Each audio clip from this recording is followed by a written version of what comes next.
Hello there, friends. This is Spencer Michaud. Today we're going to be talking about the astrology of April 2026. Happy spring equinox. Hopefully you're having a great, wonderful beginning to spring. We've got the ingress of the sun into Aries as I'm recording this today on March the 20th. Hope you're doing well out there. There's a lot going on in the collective. We've got the sun applying to Neptune today and then to Saturn coming up, and then as I'm recording this, Mercury is stationing direct in Pisces, so there's a lot of emotions flowing in the collective today. I know I'm feeling it. I'm feeling the weight of it today, and we'll see if we can get through this astrology and see if we can prepare ourselves for the month ahead, because there's a lot going on. There's some heavy stuff coming astrologically, and a lot of things that maybe this study of the stars, this study of astrology, this study of symbols can maybe help us to get into the right mindset and preparation, and start to see how we can create balance in a time when it might be hard to come by. So I'm just going to welcome a few friends before we get rolling here today. Thank you so much for stopping in today. Rachel Fletcher is here. What's up, Rachel? It says happy spring from Road Oak, Virginia. Nice to see you, Rachel. Hope everything's going. You're well, my friend. Hope that you're having a wonderful beginning to the spring season over there. And looking forward to connecting again soon, friend. Stephen the Jupiterian says, good afternoon to you, Spencer. Happy autumnal equinox? I think it's the vernal equinox, but good to see you here, Stephen. Either way, maybe we got Mercury a little bit. I think it's the vernal equinox, but I digress. But yes, happy equinox to you, friend, and hope everything's going well your way. Rose is here. What's up, Rose? Says, howdy all. Nice to see you, Rose. Hope everything's going well with you today. Rose says, P.S. Love your background cover image. Yeah, this is, I don't know if it's a image. It's just the background. Like it's got a beautiful plant back there. Is that what you're referring to? My beautiful plant that seems to come in and out of focus if I wave my hand over here. Yeah, thanks, friend. Hope everything's going well your way. Happy spring, Steven says. There you go. We got it, right? Sometimes it's hard to know what season we're in, especially in Michigan, because one day it's 70 degrees, the next day it's 17 degrees. It's just fluctuating. It's all a mess right now, so we're all trying to figure it out. Rose says, using the vertical instead of the landscape mode, I see. Am I? I don't know. Maybe you clicked on that link. Maybe there's two different links to this. If you are just joining us, there's two different ways to experience the broadcast today. One is landscape mode. The other is the mobile version. So whatever way that you're, I guess, connecting with us today, there is a mode for you. So yeah. Raj is here. What's up, Raj? Says, hi, Spencer. Nice to see you, Raj. Hope everything's going well your way, my friend. It's been a little while since we connected, so hope everything's going well your way, bud. Steven says, happy Aries season. Yes, it's the first day of Aries season for sure. Lucy444 says here, it's nice to see you, Lucy. Hope everything's going well your way. I love the picture of your beautiful kitty there. Rose says, waiting on your waiting image, rainy spring flowers. Oh, okay, gotcha.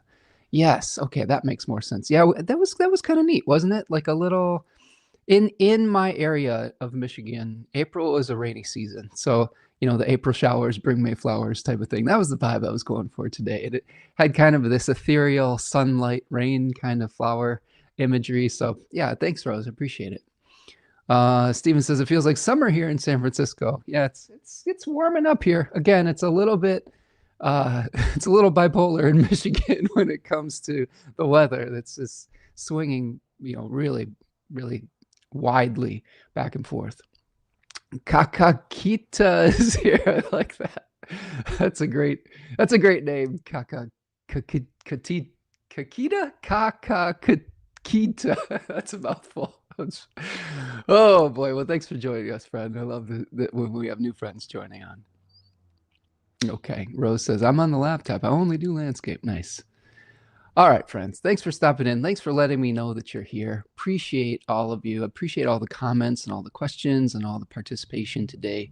We, of course, today are going to be talking about the astrology of April 2026. We've got a lot of ground to cover. I'm going to do my best that I can to get you up to date on the lunations, the ingresses of planets into new signs, solar phases, planets emerging from under the beams, going under the beams. We've got out of bounds planets. We do have one malefic enclosure this month. We've got a big Aries stellium. So we'll get to all that. A couple announcements before we start, though, if you will indulge me in some of the business that we have to do here.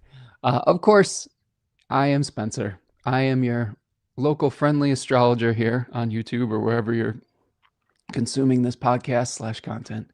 You can find me over at spencermichaud.com. I do readings. I do mythological-based, tarot-based, traditional astrology-based, integrative divinatory readings. You can learn more about your life story that has been cycling through your entire life, trying to unpack some of the repetitive patterns and maybe create a new pattern around that. That's something that I love to help people to do.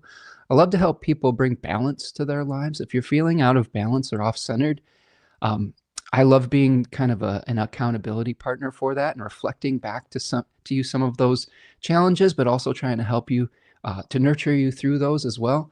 So go check out spencermichaud.com and click the book now button if you would like to work together. I do transit readings as well if you're trying to prepare for the next few months ahead, but we can also go on a deeper dive as well. So check it out, book now button, spencermichaud.com. I would love to work with you.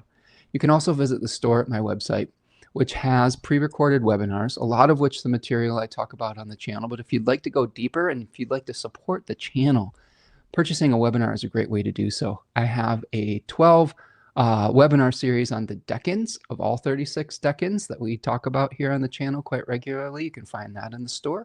I have a series that I did with my beautiful partner, Tanya Andrews, called Dignity and Devotion, which we talk about the 7 traditional planets and creating a magical practice around those. And then I have another webinar that is breaking down the connection between tarot and astrology called Stars and Cards. So visit the store for that. I also have a new class that I am launching in the next week and a half or so. And this is our guided group study of the Silmarillion. Now, for those of you unfamiliar, the Silmarillion is in the Lord of the Rings Middle-earth universe. It is kind of the origin story for all of the kind of events that happened in the Lord of the Rings and the Hobbit. It's kind of a mythos, the legendarium. It's showing you the creation of Middle-earth and the gods and sort of almost like the religious background behind Middle-earth. It's very, very interesting. It's very cool. We're going to be going on a journey with that book soon. We've got a great group of people that are going to be joining us. I hope that you'll join me. Go click on the book now button in the website to sign up. There is a tuition, but if you are feeling a little pinched financially, just reach out.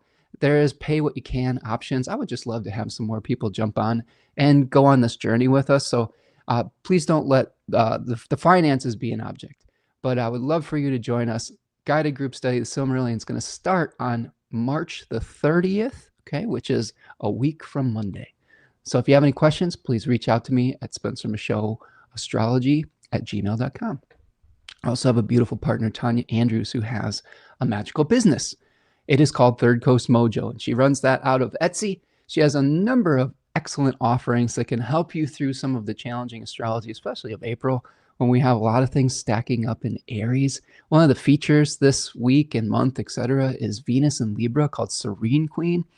I'm wearing some Serene Queen right now because I've just been feeling a little bit of the weight of the kind of the Aries stuff in the collective and just the collective in general. It doesn't have to be Aries in general, but when we do have a lot of planets in Aries, including Saturn, Venus in Libra helps bring some balance, helps bring some centeredness. It helps keep us calm when there's chaos around us. So this is a great one that you can see is filled with wonderful, beautiful, calming herbs, nervines, etc. There is some, what is this here? We've got some, what is this blue stone here? I feel like I should know the name of this, but my brain's sort of shorting out today. I think it is, I can't remember. I'm not doing a great job of selling it, but the oil itself is very good. Check it out.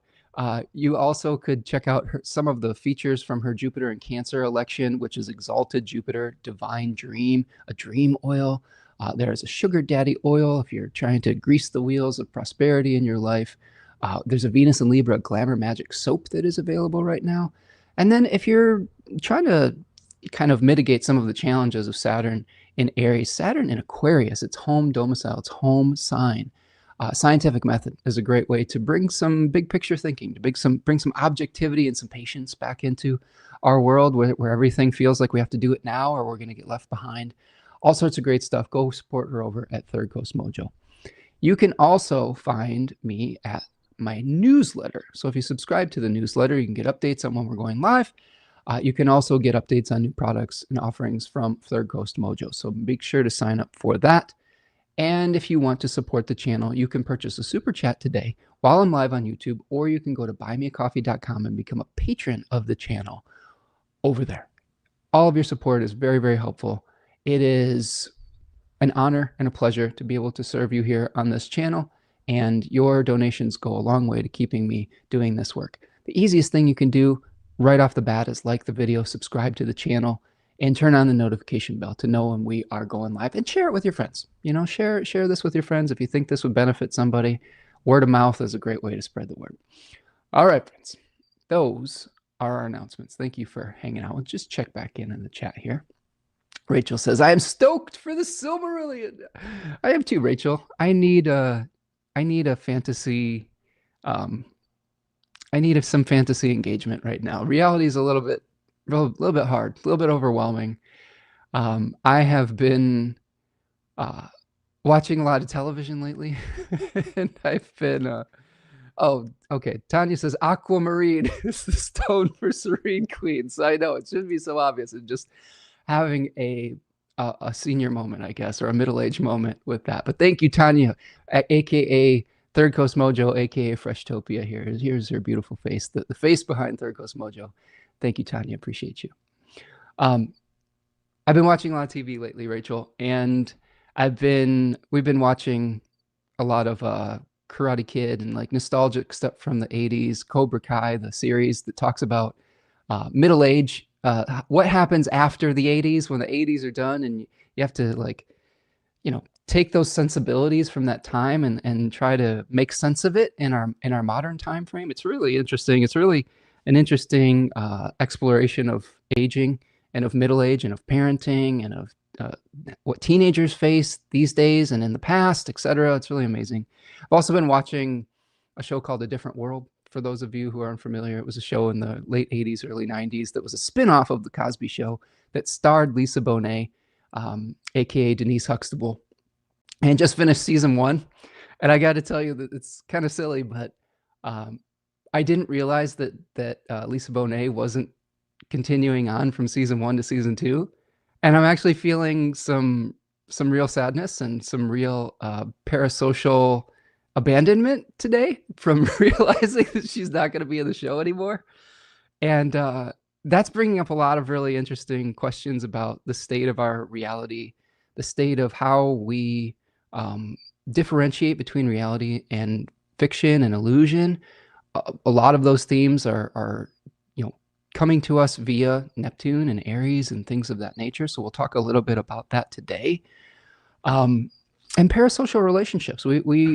I've got a lot on my mind about artificial intelligence today and what that might mean for us moving into the future, and what it means to be human, and what it means to be moving through our worlds. And, on some level, even the relationship I have with everyone here today is somewhat of a parasocial relationship where we are connecting in this very weird way of ones and zeros.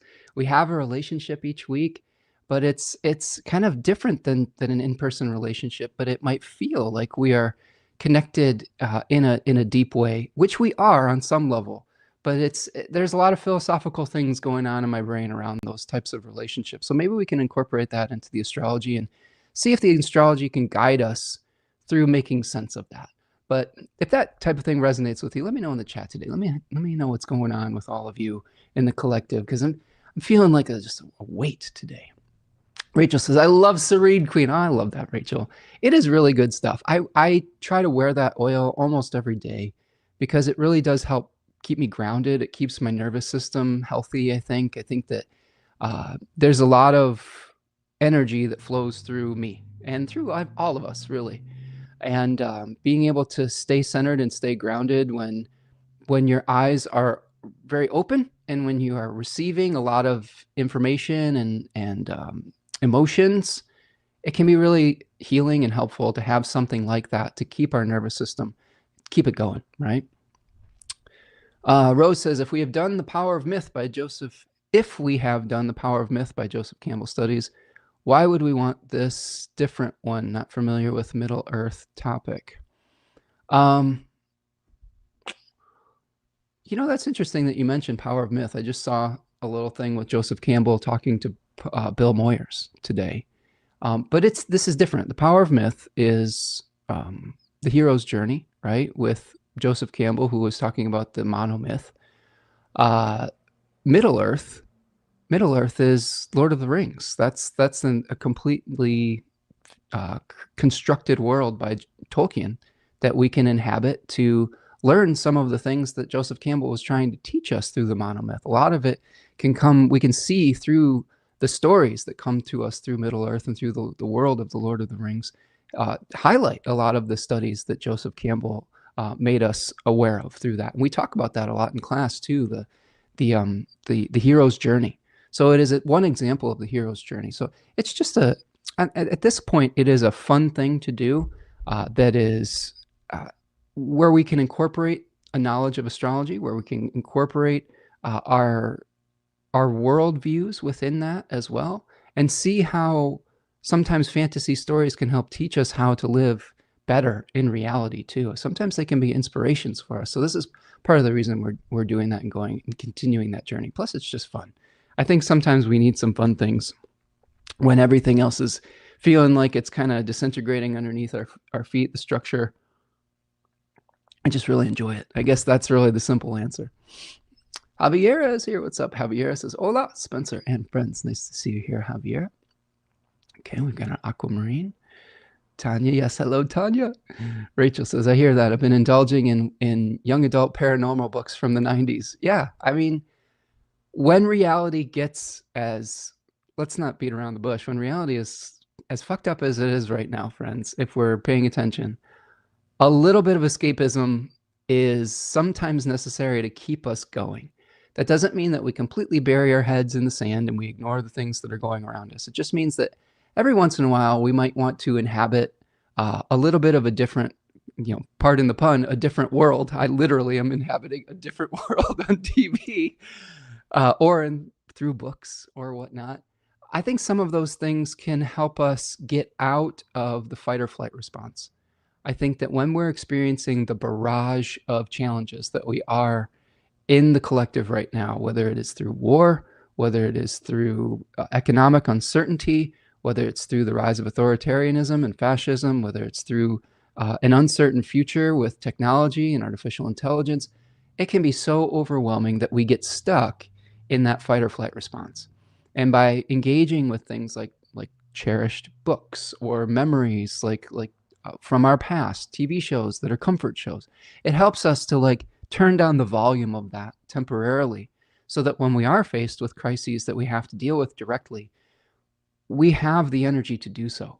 And I think it's really important not to feel guilty about doing some of those things and not to feel like that is a frivolous activity, because I'm a firm believer of balance in life. And if all we're experiencing is the horrors of being incarnated in a body and being human, there's no balance in that.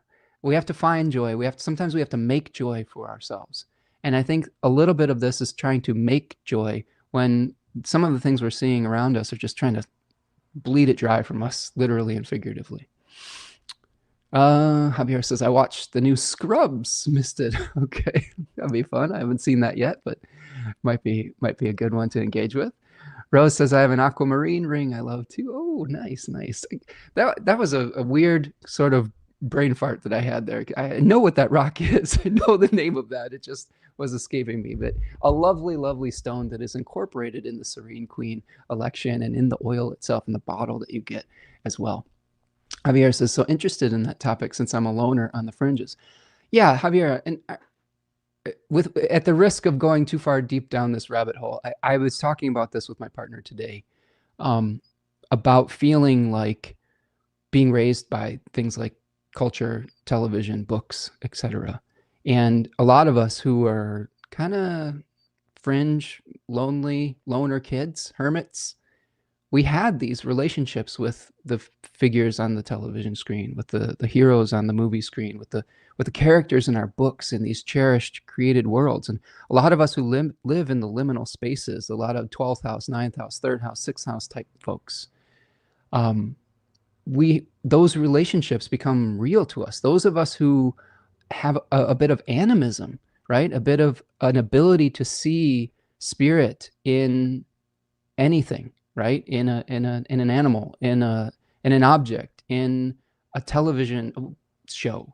Our imaginations are very active, and we find a lot of comfort through that. And those relationships take on a lot of importance. And sometimes, even when things are imaginary, the disappointments that we feel through our stories can help us to process very real emotions that we are feeling. I told Tanya today, I was like, why do I feel so bad that like Denise Huxtable isn't on a different world anymore, like 30 or 40 years later, just this moment in time. And I was like, I think it's kind of tapping into some of my core abandonment issues. Like I have some real trauma around a lot of people in my family just kind of disappearing overnight, like with my parents getting divorced and remarried and things of that nature, and having some time away from my mom for a few years when I was very young. And even though it's just not a quote unquote real relationship, it still triggers some of those feelings of losing something, right? Of losing something that was important to you, that brought you comfort. So I think that this is this has to be a theme that's coming through the astrology today, because astrology speaks to us through culture as well. It speaks to us through the media that we consume. It speaks to us through the symbols that we see all around us. It speaks to us through the stories that we hear. All of it is omen. We're just awash in omen all the time. And it really pays to pay attention to the things that are coming through you and the feelings that you have, and connecting it and trying to make those spiritual connections through that. And that's what we do through the language of astrology. But we can also do it through all sorts of different things that we become entrained to over time. Rose says, never saw those. I used the 82 Archetypes by Caroline Miss. I'll have to check that out. Rose says, I prefer courage, and my cardinal energies lean in to help in numerous areas. I mean, that's lovely if you can tap into that. Sometimes we have courage on some days, and some days we feel bad. And it's all good. It's all part of the human experience. Sometimes we can't wash away the negative feelings right away. And we have to acknowledge those things rather than try to gloss it over, to spiritually bypass the things where we're having a bad day, Tanya says, hi, Rachel and everyone in the extended Spencer verse, kind of popping in and out today, but sending so much good energy and care to everyone. Thank you, Tanya. Appreciate you. Thank you for your support today. We should have had you on the show, but Tanya's got work to do. She's packing all those orders for Third Coast Mojo. Thank you for everyone who's been supporting the business. And thank you, Tanya, for supporting us in the chat today. Javier says, just meaning, I'm also feeling these nostalgic vibes, gentle and calm media. Yeah, there's a lot of nostalgia going on in the collective right now. I'm not sure where that's coming from in particular, if it's just my chart or if it's through everyone else feeling this on some level. Rose says, I was raised as an only child. Me too. Me too, Rose. A lot of us only children have some of these kind of experiences. And going back to Javier's point about nostalgic vibes, I think that the nostalgia for me, the revisiting of these things, it kind of happened by accident. But I would also say, as I'm looking towards an uncertain future, as I'm seeing the dissolving of our institutions, of our government, of our environment, of our internet, of our information, of our privacy, there is something very attractive about living in a time or a space that feels a slightly more innocent before those dystopian things started to take over. I know that that's not a place to live forever.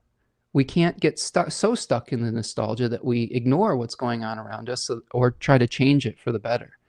But I do think that there is something very attractive about those things when you start to see the crumbling of the institutions of society that the world is literally changing underneath our feet right now. Those of us who grew up in the 80s and 90s, etc., that world really no longer exists on some level.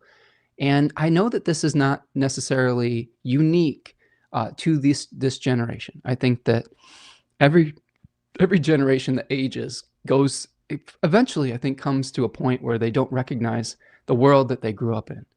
I do think it is becoming more extreme, the dichotomy between the world that we grew up in the 70s, 80s, 90s, and into where we're heading today. It's so, so different. And I'm feeling a little bit of the sun applying to Neptune today, the disillusionment that comes along with that, the disillusionment of, I'll tell you, friends, just of the monetization of everything and of the exploitation of our attention, the exploitation of our creativity, the exploitation of our thinking to try to manipulate us into doing what profit wants us to do, what corporatism wants us to do. And I'm just really feeling strong sadness around that and feeling a little bit stuck too, feeling a little bit stuck about what the next steps are around that. I think because even just being here today with you, we are on a giant corporate platform called YouTube that is owned by a giant corporate entity called Google. And it just feels awkward trying to figure out where do we belong if when we are so beholden to these large power structures, to these large corporate entities, to the tech industry.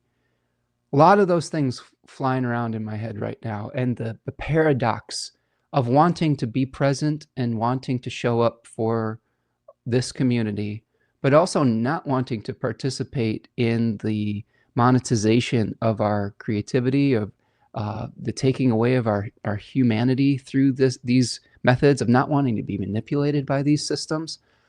All of those things are leading to a feeling of being pulled in a lot of different directions. And that might be something that we really start to feel as we move into April as well. Okay, I'm just going to go through these pretty quickly here since we got to kind of get started here.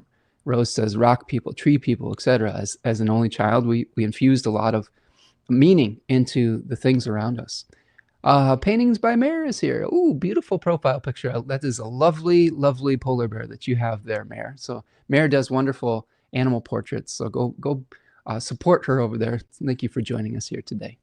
Javier says, yeah, I just can't verbalize it well, so I'm a bit misunderstood. We all are in the Pisces birth canal. Yeah, I felt that transition from Pisces to Aries. Maybe we'll start to dry out a little bit, but I was feeling the swinging in wide directions of the Pisces 3, the final degrees of that decan, where we have the extremes of ecstasy and the depths of despair, which is a lot of wide swinging of emotions that come through that.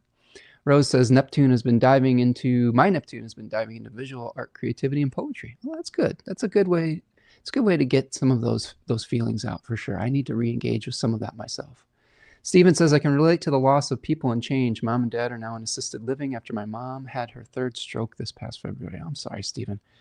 My mother also had a stroke towards the end of her life, and it changed a lot of who she was and what she could do. And it's really painful to watch that sometimes. So sending you and your parents some love and compassion, friend.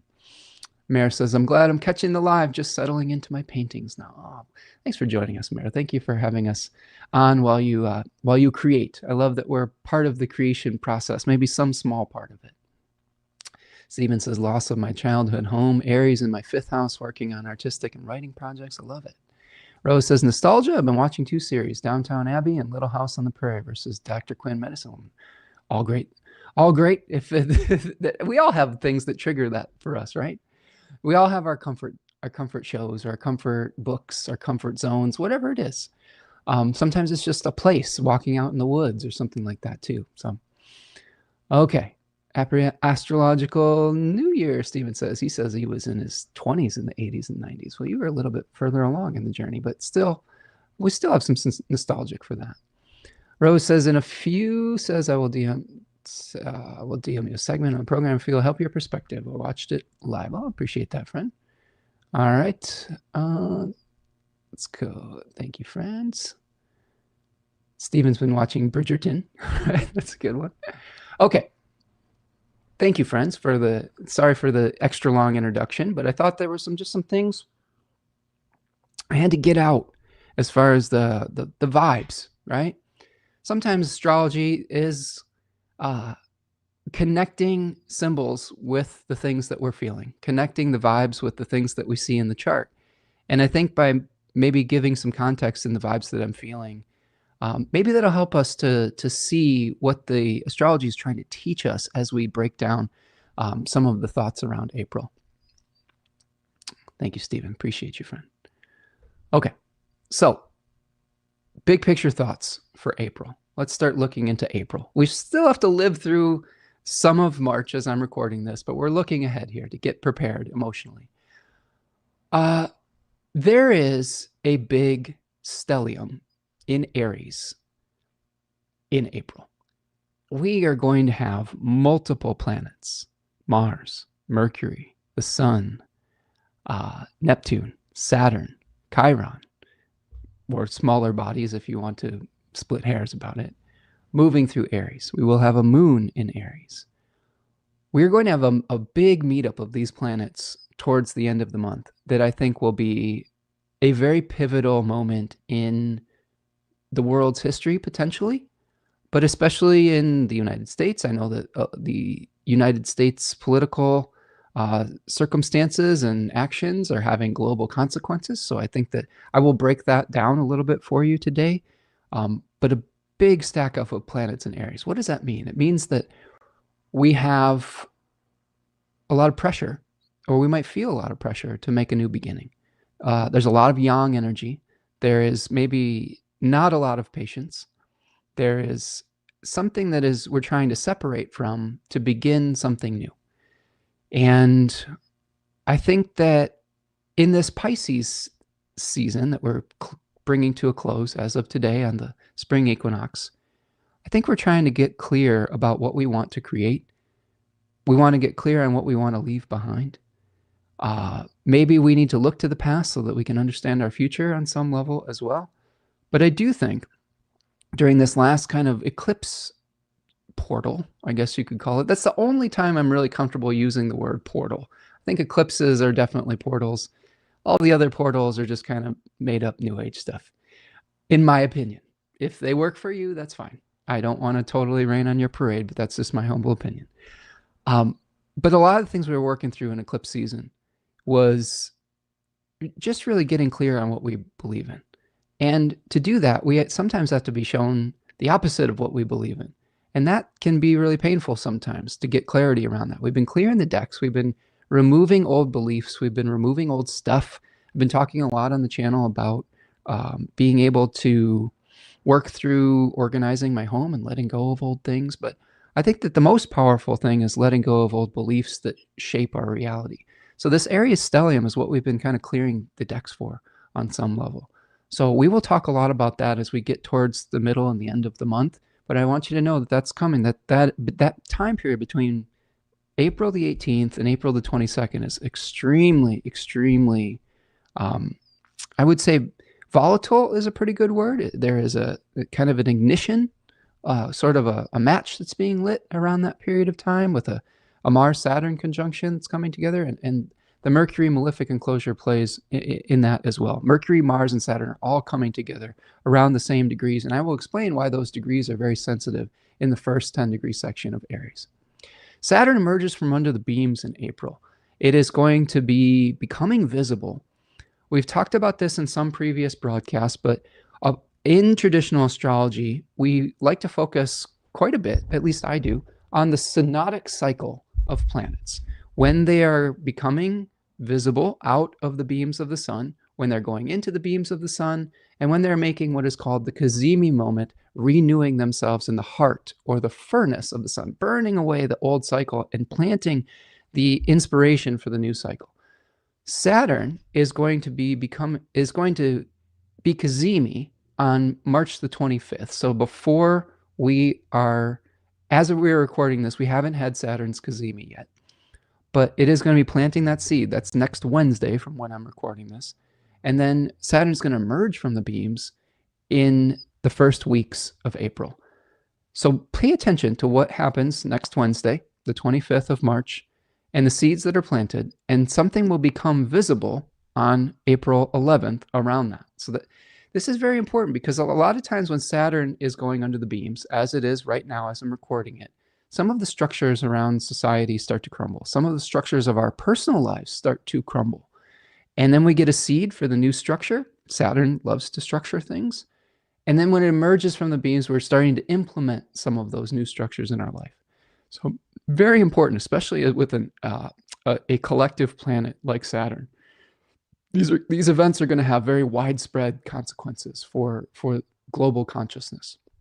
Mercury will also be going under the beams of the sun. So as Saturn emerges on the 11th, Mercury is going to go under the beams of the sun much later in the month, at the very end of the month. So we're going to get ready for a new Mercury cazimi heading into May. Okay. Mercury is going to be going through a condition called malefic enclosure in April.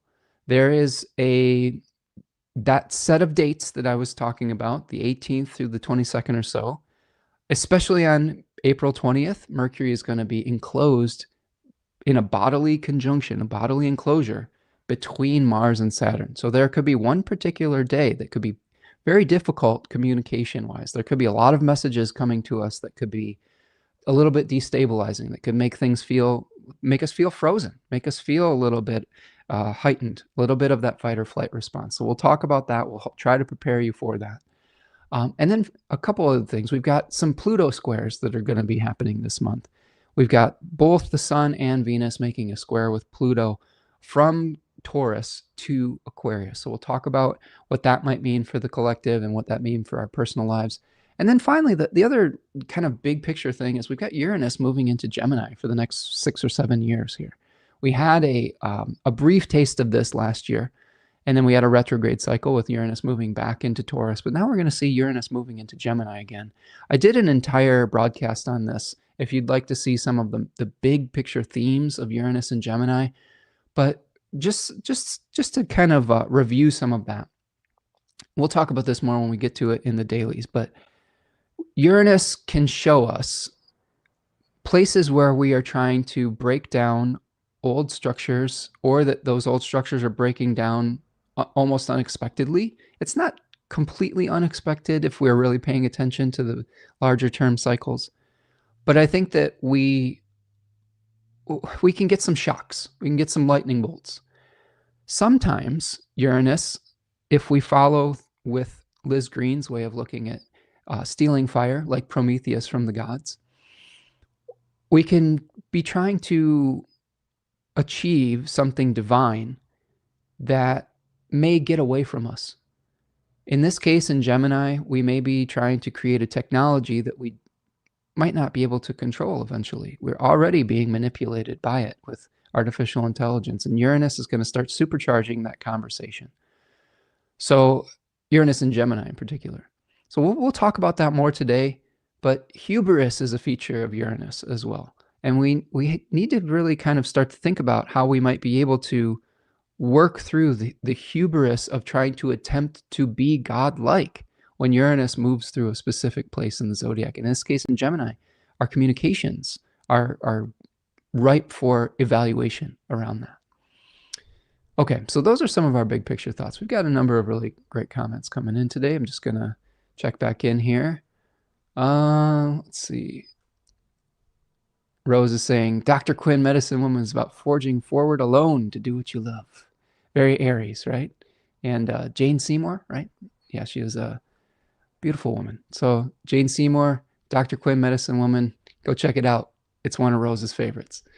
Javier says, I already cried today. Early morning transits, eh?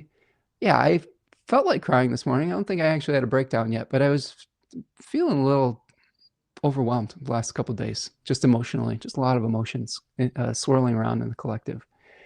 Rose says, you missed my post of my North Node is in Aries, still trying to own it. Well, there you go. Javier says, what's your take on the order of planets going through? On the order of planets going through. I think you'll have to be more specific about that. That statement is a little confusing to me, but if you have more context, I can try to answer that question for you. Steven says, woke up early, light candles and sage just before the sun ingressed into Aries. Well, there you go. That sounds like a healthy ritual. Rose says that stellium could be very energizing too, in my opinion. It definitely could be. Just depends on what it's lighting up in your chart, but everything has positives and everything has negatives, and we'll try to examine both sides of that today. Okay, Rose says, new Saturn could help build a new foundation for all that Aries energy. It could very much so. Rose says, as much as I did not like my chart for decades, I'm feeling fortunate now that I had those lessons earlier. Good. It's good to look back and be able to analyze things and see where we might have been growing and where we have room for improvement moving forward. Mayor says, my moon is at 19 degrees Aries and in my 5th house. My whole life feels like I'm on a mission to fight for my art and freedom to express. My moon loves physical exercise daily to process intense energy. I'll tell you what, Mayor, I need to get back into doing some more exercise. I think that would help my emotional state a little bit. But yeah, exercise is a great way to start shifting tides, shifting energy. And yes, the energy around protecting our art, those, I'm sure you're feeling this, Mayor, with the rise of data scraping, of artificial intelligence, of the internet without our permission, the stealing of our creative work to be able to create generative AI is something that's very concerning.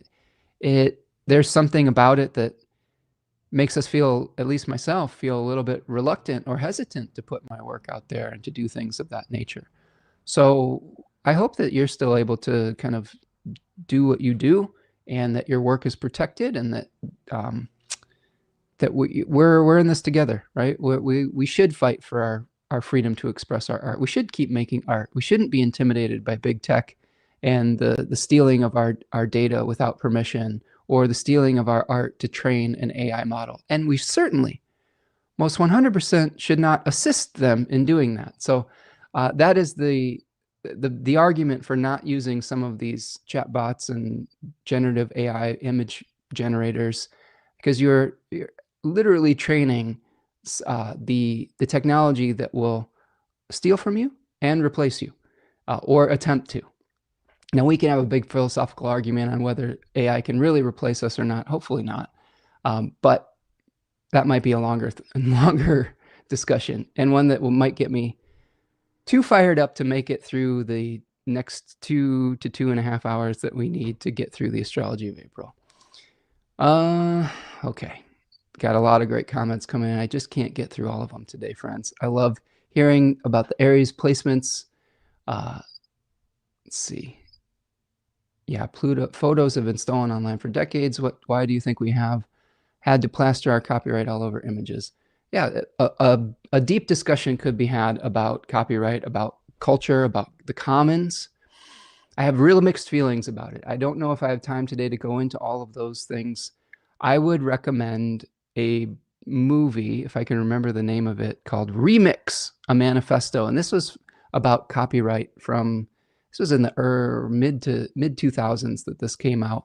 And it's about music copyright, but there's a lot of really interesting questions that come up. And I wonder, Remix, a Manifesto is what it's called. And it's a really great documentary about these questions. And I have real mixed feelings. I've used Creative Commons licensing on a lot of the work that I have done in the past, but I also think that there's a difference between Creative Commons and attribution, giving credit while you allow people to build off of your work, and the stealing of your work without credit or attribution or permission by a generative model that allows people to make an image of you, to steal your essence, really. It's sort of like the Dark Crystal at this point.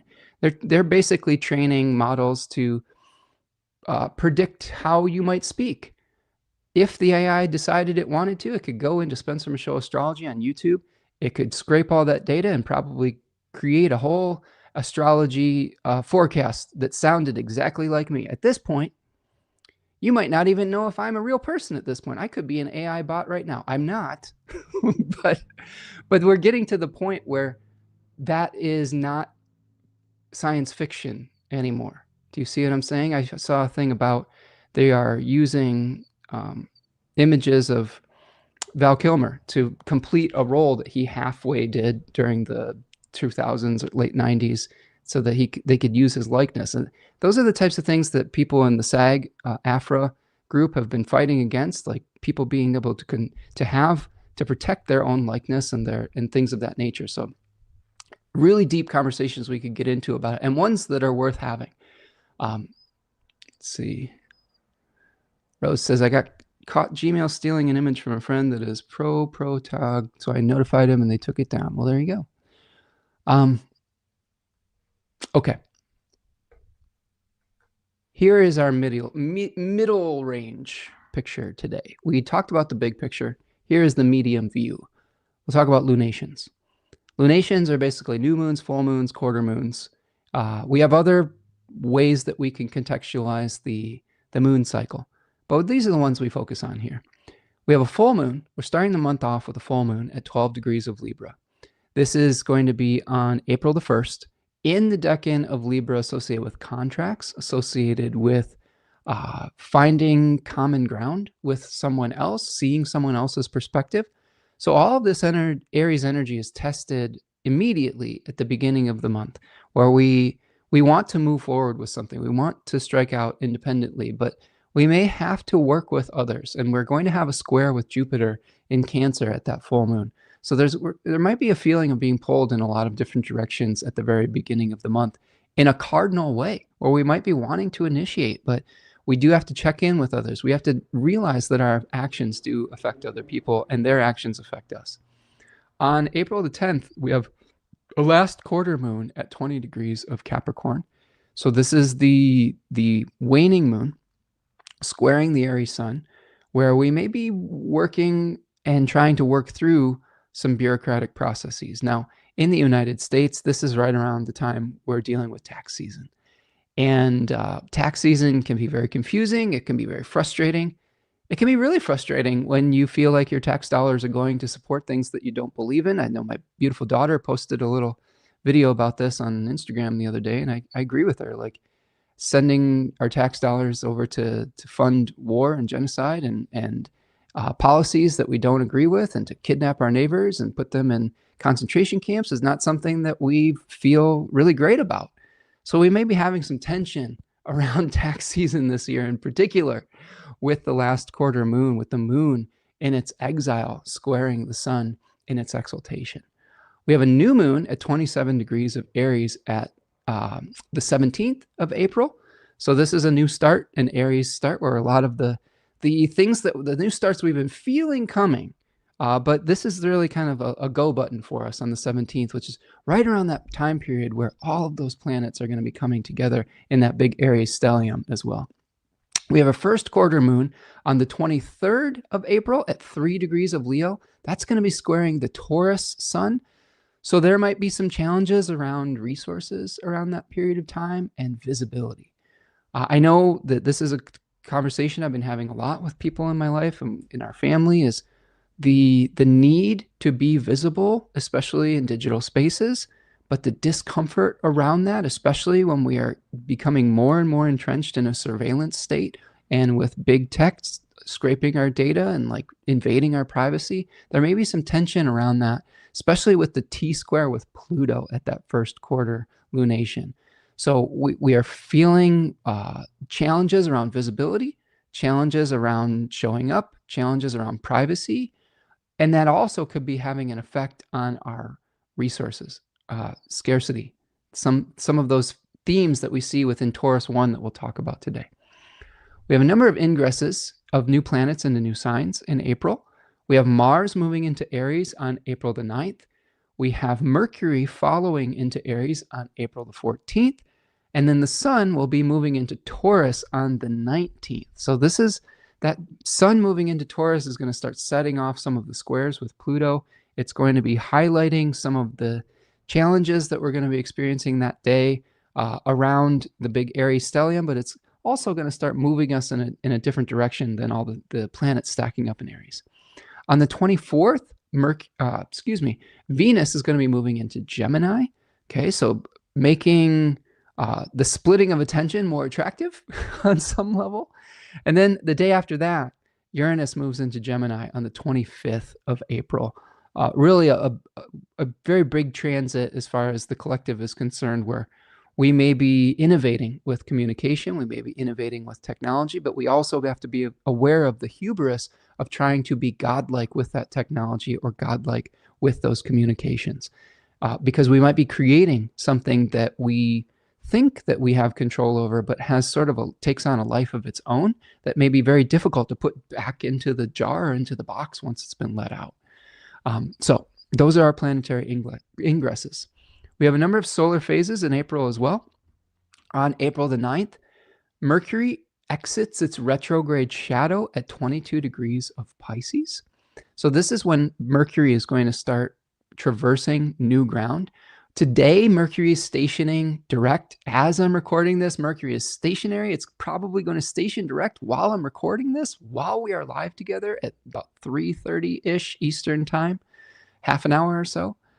But this is when, on the 9th, when Mercury is going to exit the place that it retrograded back from. Okay, so this is a point where we might start to get some clarity around things in our life, especially related to Mercury and the Gemini and Virgo areas of our life that Mercury is trying to provide resources for. April 11th is a very big day.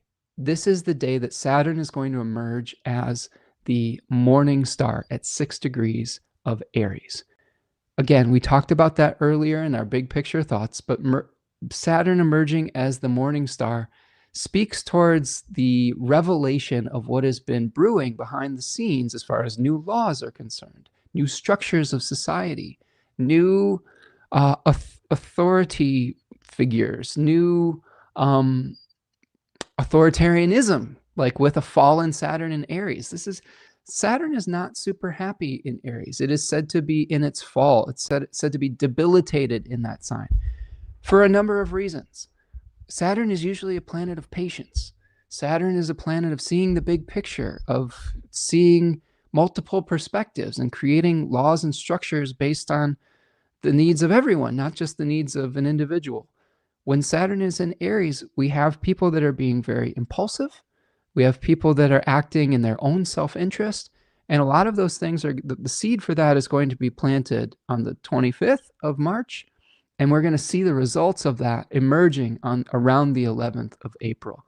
So Saturn emerging as the morning star, very important. Pay close attention because there may be long-term ramifications and consequences for what is emerging around that period of time. Saturn enters its retrograde shadow at 7 degrees of Aries on April the 20th. That is a really supercharged day, April the 20th. Not only does Saturn enter its retrograde shadow, it also is the Mercury malefic enclosure. Okay, so we'll talk about that when we get to that in the broadcast. But pay attention to that 7 degrees Aries point, because Saturn retrogrades back to that point. This big conjunction between Saturn, Mars, and Mercury are all around 7 to 8 degrees of Aries. All of that is squaring Donald Trump's Mercury in the 12th house in Cancer. That is also a point on Jeffrey Epstein's natal moon, 7 degrees of Aries. So these narratives are going to start becoming more and more connected. We'll talk about that. We'll talk about that when we get to it, but there's some connections to be made there where that story is not complete either. On the 30th of April, Mercury goes under the beams of the sun at 25 degrees of Aries, so getting ready for its cazimi in May in Taurus. Okay, and that cazimi is going to happen in the late degrees of Taurus, fairly close to Algol. So we may be getting some information about what we might need to fix moving forward, because that decan of Taurus, Taurus 3, is about fixing things that have fallen into corruption. So the Mercury moving under the beams of the sun in Aries may show us some of the things that are going to need fixing moving forward into May. We also have a couple out of bounds moon periods. We have the moon moving out of bounds from April the 5th to April the 10th, and then again from April the 19th to the 23rd. That really poignant period that I was talking about between the 18th and the 22nd or so, moon's going to be out of bounds for most of it. So we might be feeling extra emotional, extra nostalgic, extra around that period of time. The malefic enclosure of Mercury is going to happen between 7 and 8 degrees of Aries on April the 20th. So 420 this year, we may need some extra help medicinally around this day, based on the the events that we might be experiencing potentially. But I digress. So let's see. Rachel Fletcher says, love that Sean Astin is using his leadership of the Screen Actors Guild to advocate for real people actors and filmmakers. Yes, very important. He is leading the charge with that.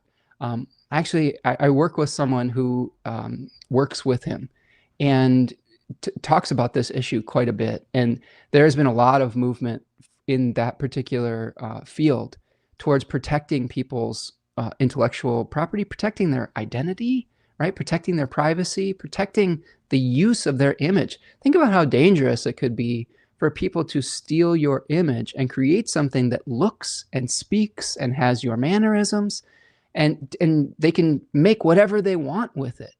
It raises a lot of questions about a post-truth society. It is very, very dystopian and scary to me. So having people like Samwise Gamgee, aka Sean Astin, going to bat for everyone's rights, not just actors, everyone's rights to having their own likeness, their own persona, online, etc. It's really important. It's really important to pay attention to those battles, because it's not just in Hollywood. It is all of us that are susceptible to that kind of manipulation. So I think it's a really important conversation to have, and I'm glad that Sean is taking up that mantle. Rose says we should shorten photographer after decades to being a professional into pro photog. Okay, well, there you go. In my opinion, Dumpy is feeling trapped because the world is against him. He is losing in court a lot, so he might be like a wounded, cornered wild animal in this next month. So I'm working on bless and release him. Rose, I'm going to take a deep breath and a drink before I address that, because you're absolutely right. But we've been talking about this for quite a bit, right? Whenever the president is facing accountability, that's when he creates distractions. And unfortunately, because of how much power that he has, those distractions are very dangerous, not only for the American people, but for people in the Middle East, people globally, in global trade wars, etc. All of these things are very, very dangerous. When you have a corrupt individual who is facing consequences but has the power to distract from them through wielding power corruptly, it's very frightening. And I think that this was one of the things that I perked my astrologer's eyes, ears, spider sense, whatever you want to call it, seeing that giant Aries stellium squaring a very important point in his chart and also activating the person's chart that he's actively trying to distract from is, it's very concerning. So being aware of that, I think, is very important. Being aware that that is a very activated time period can, I think, help us as individuals practice extra self-care around that period of time, practice the types of creative things that help center us and ground us, help us to stay balanced, help us to stay in our integrity, right? All of those things are important. Astrology can help us with this. Doesn't mean we necessarily are going to be able to prevent whatever he may or may not do. It might be that we could, but sometimes these things are bigger than us, and we have to figure out how we're going to either respond, or how we're going to stay centered, or how we're going to act and try to heal whatever fallout that might be. Mayor says, knowing astrology and learning about my Aries placements helps me to develop mindful ways to redirect anger. This April looks intense. Use the energy creatively. It is intense, Mayor. This is a difficult month. I won't beat around the bush. You know that I try to be honest with you folks here today in the chat. I would feel that I would be shirking my responsibility as a guide to help prepare you for what is coming, to say that, yeah, April is just super chill. It's not. It is very intense. There's a lot of powerful energy that's going through April. And I don't try to be sensationalist on this channel either. I don't think it's helpful to fearmonger or to get you riled up for no reason. But I do think it is helpful to learn, like just what you're saying, Mayor, how to redirect it when we're experiencing that fear, anger, discontent, disillusionment. What do we do with it? How do we channel it in productive directions? How do we channel it towards change? If we're not happy with what we're seeing, how do we channel it towards change? I've had a lot of thoughts about that recently. I've been doing a lot of studying around that. I don't have any great answers yet. This is part of the reason I haven't made a declarative statement about it or launched an enterprise around it or whatever, because I don't have the answer yet. It's a complicated question, and sometimes it takes living into the answer and putting our heads together to do so. Okay. Rachel says, I'm really grateful for you making that prediction. The release of the files has not been at all trauma-informed, triggering many survivors. We could see more of that revelation. I will break down some of the connections with that, because there's not just connections with Jeffrey Epstein's moon around that period of time. He's the minute the sun moves into Taurus, it immediately squares Epstein's natal sun at 0 degrees of Aquarius. And I do believe very strongly that charts still remain activated after someone's death. So he's going to be in the news one way or the other, and Trump is going to be right in the crosshairs of that. So yeah, important to know what's coming. And those events do have consequences, because we have seen, like people have been pointing out in the chat, when a person in power is cornered and they have the power to use the power corruptly, we have to be kind of on our head on a swivel to see what that might bring. Rose says, this month for me, my mantra will be my photo mantra: focus, focus, focus. Let the beauty you love be what you do. I like that. Yeah, I think that we can do that as well. And let's see. Okay. I got to keep moving on. I can't keep moving on, folks. Great discussions. I love the wisdom that comes through the chat. I love the participation. I love the questions. I love all of your insights. Let's start out with Aries. What do you say? Okay. Before I do that, before I dive into what I like to do on this channel, if you're new, welcome. We're a little fired up today. We're going through a wide range of emotions as the sun is conjoining Neptune as we're recording this, as it's applying to Saturn. There's a lot going on in the collective. We're processing a lot of changes, processing the past, we're processing our present, and trying to figure out what is going to come to us in the future. And how we're going to break this down next is we're going to break it down through decans. So I like to kind of take these little time sections to show you what the sun may be casting a spotlight on. Now that the sun is in Aries as of today, it is going to be in its exaltation. Okay, so this is a really powerful moment for solar energy. Now, solar energy, I think, has a number of things that we can associate with it. And I don't know if we necessarily think of it as good or bad. Planets are fairly neutral when it comes to this. It just means that the sun is very strong at this point, in my opinion. I think there is some energy around figuring out who we are, figuring out who we want to be, what we want to be visible. I think themes of visibility with the sun, the organ of perception, it is called in Valens, I believe. Vettius Valens, for those of you who are unfamiliar with the traditional astrologer Vettius Valens. It is also a place, in my opinion, as I'm trying to put my own kind of, I don't know, spin on it, I think it's a place of great generosity, of vitality, but it can also be very despotic. If we think about the sun, it can give life very generously without asking anything in return, but it can also create death.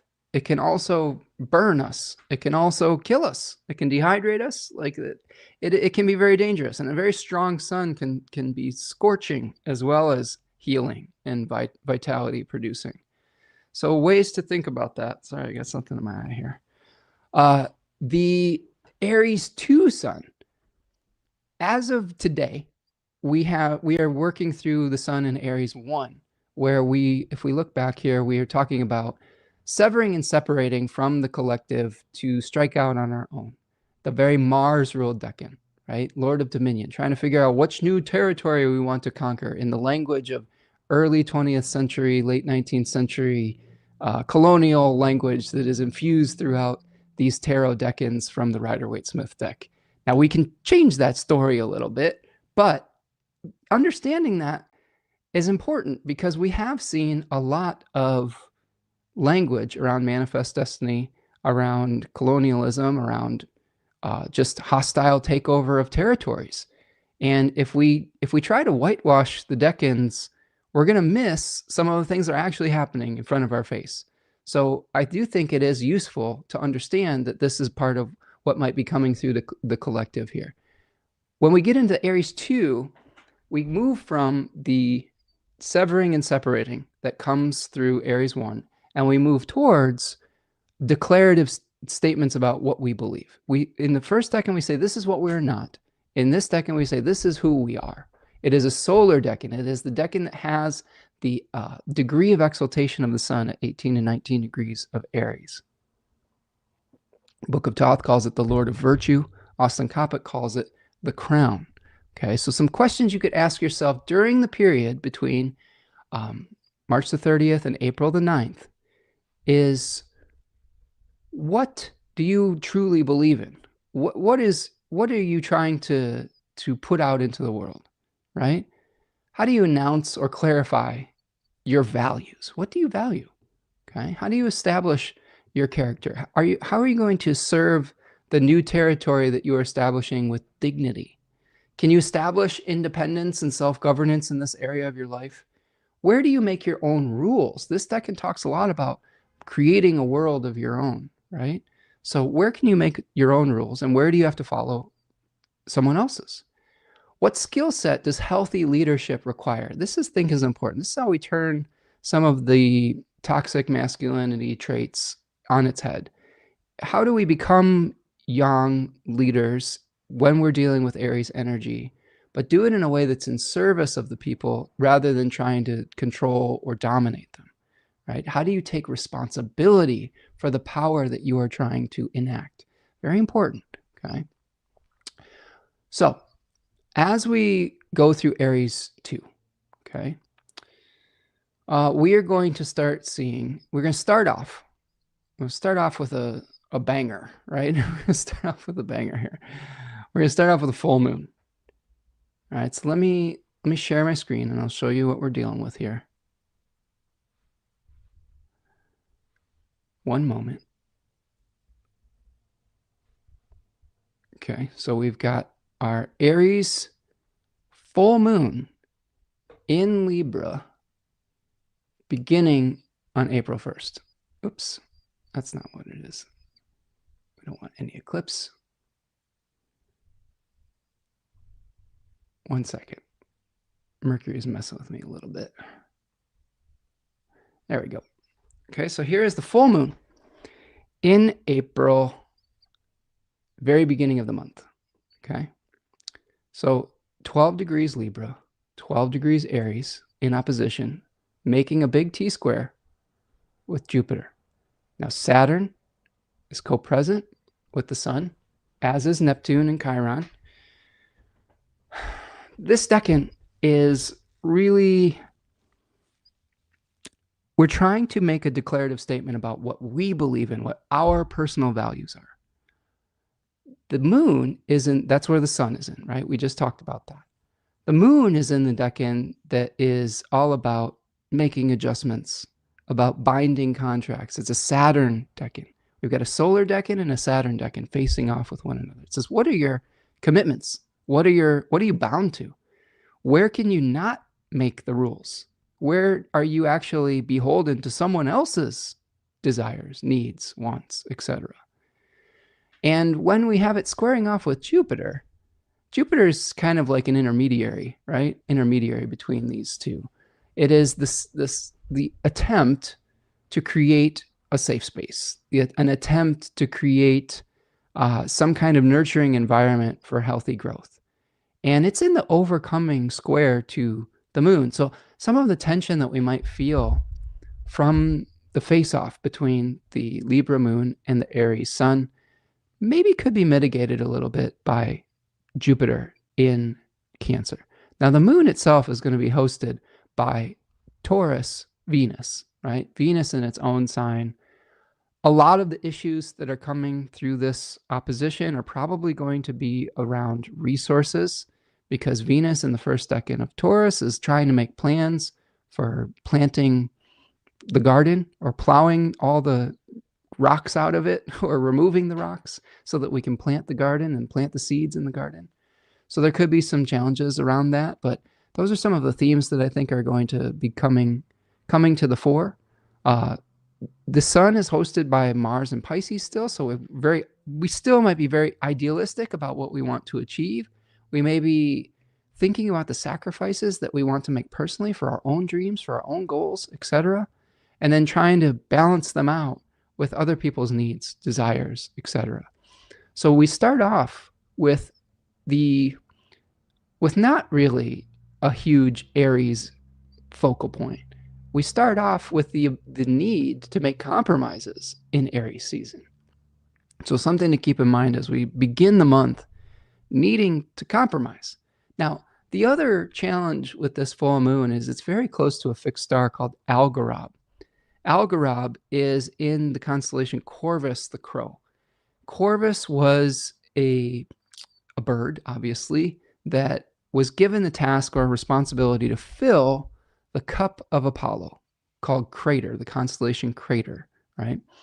And both of those constellations, the Corvus and Crater the Cup, are sort of riding on the back of Hydra, the sea serpent.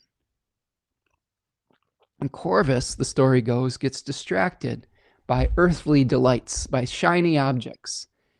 And he fails his sacred mission from Apollo to fill the cup.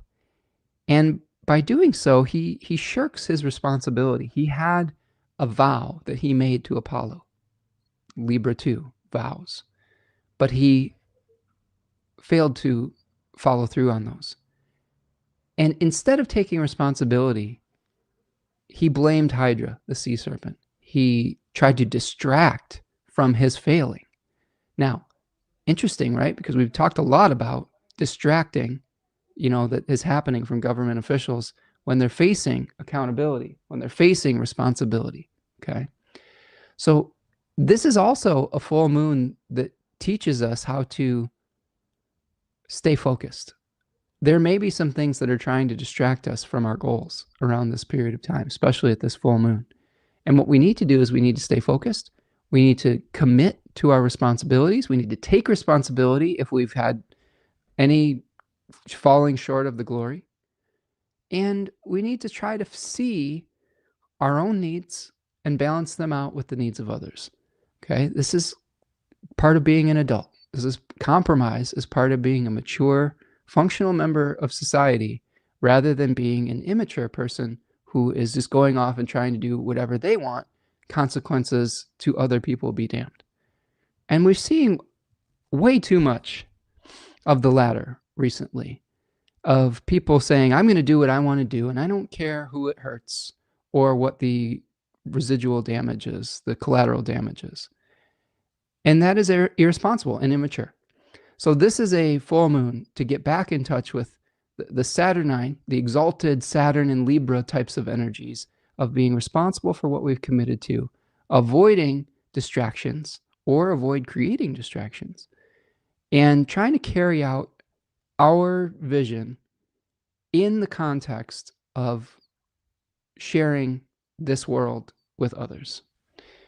Not an easy thing to do. Could create some tension. You may have to give up some things that you were attached to. You may have to sacrifice some parts of your vision without sacrificing the entire vision completely. That's just part of being a functional member of a society. Okay. Yes, stay focused, Rose says. Definitely. That's what we're doing right now. We're doing. Attempting to do so. Mercury trines Jupiter and squares Venus squares Pluto on the 3rd, right? So here is the next day. I'm going to make it around noon or so that we have the stuff at the top of the chart so you can see it, okay? So Mercury on the 3rd is going to be trining Jupiter at about 15 degrees of Pisces in Cancer.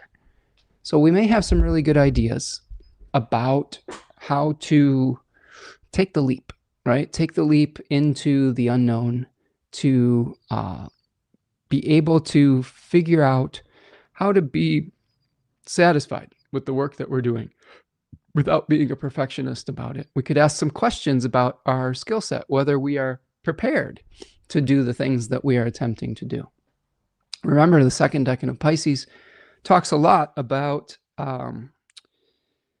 really, it talks about sorcerer's apprentice energy, about trying to bridge the idealized with the reality, and also about figuring out if we have enough skills or enough experience to carry out the vision that we are planning to carry out.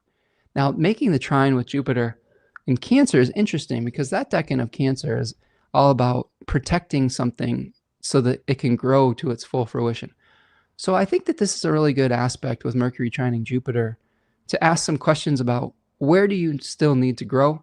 Where do you need to maybe develop a little bit behind the scenes before you try to drive the chariot of the sun across the sky like Phaethon did unsuccessfully in the myth that we talk about surrounding that? Check out the decans of Pisces if you want to hear more.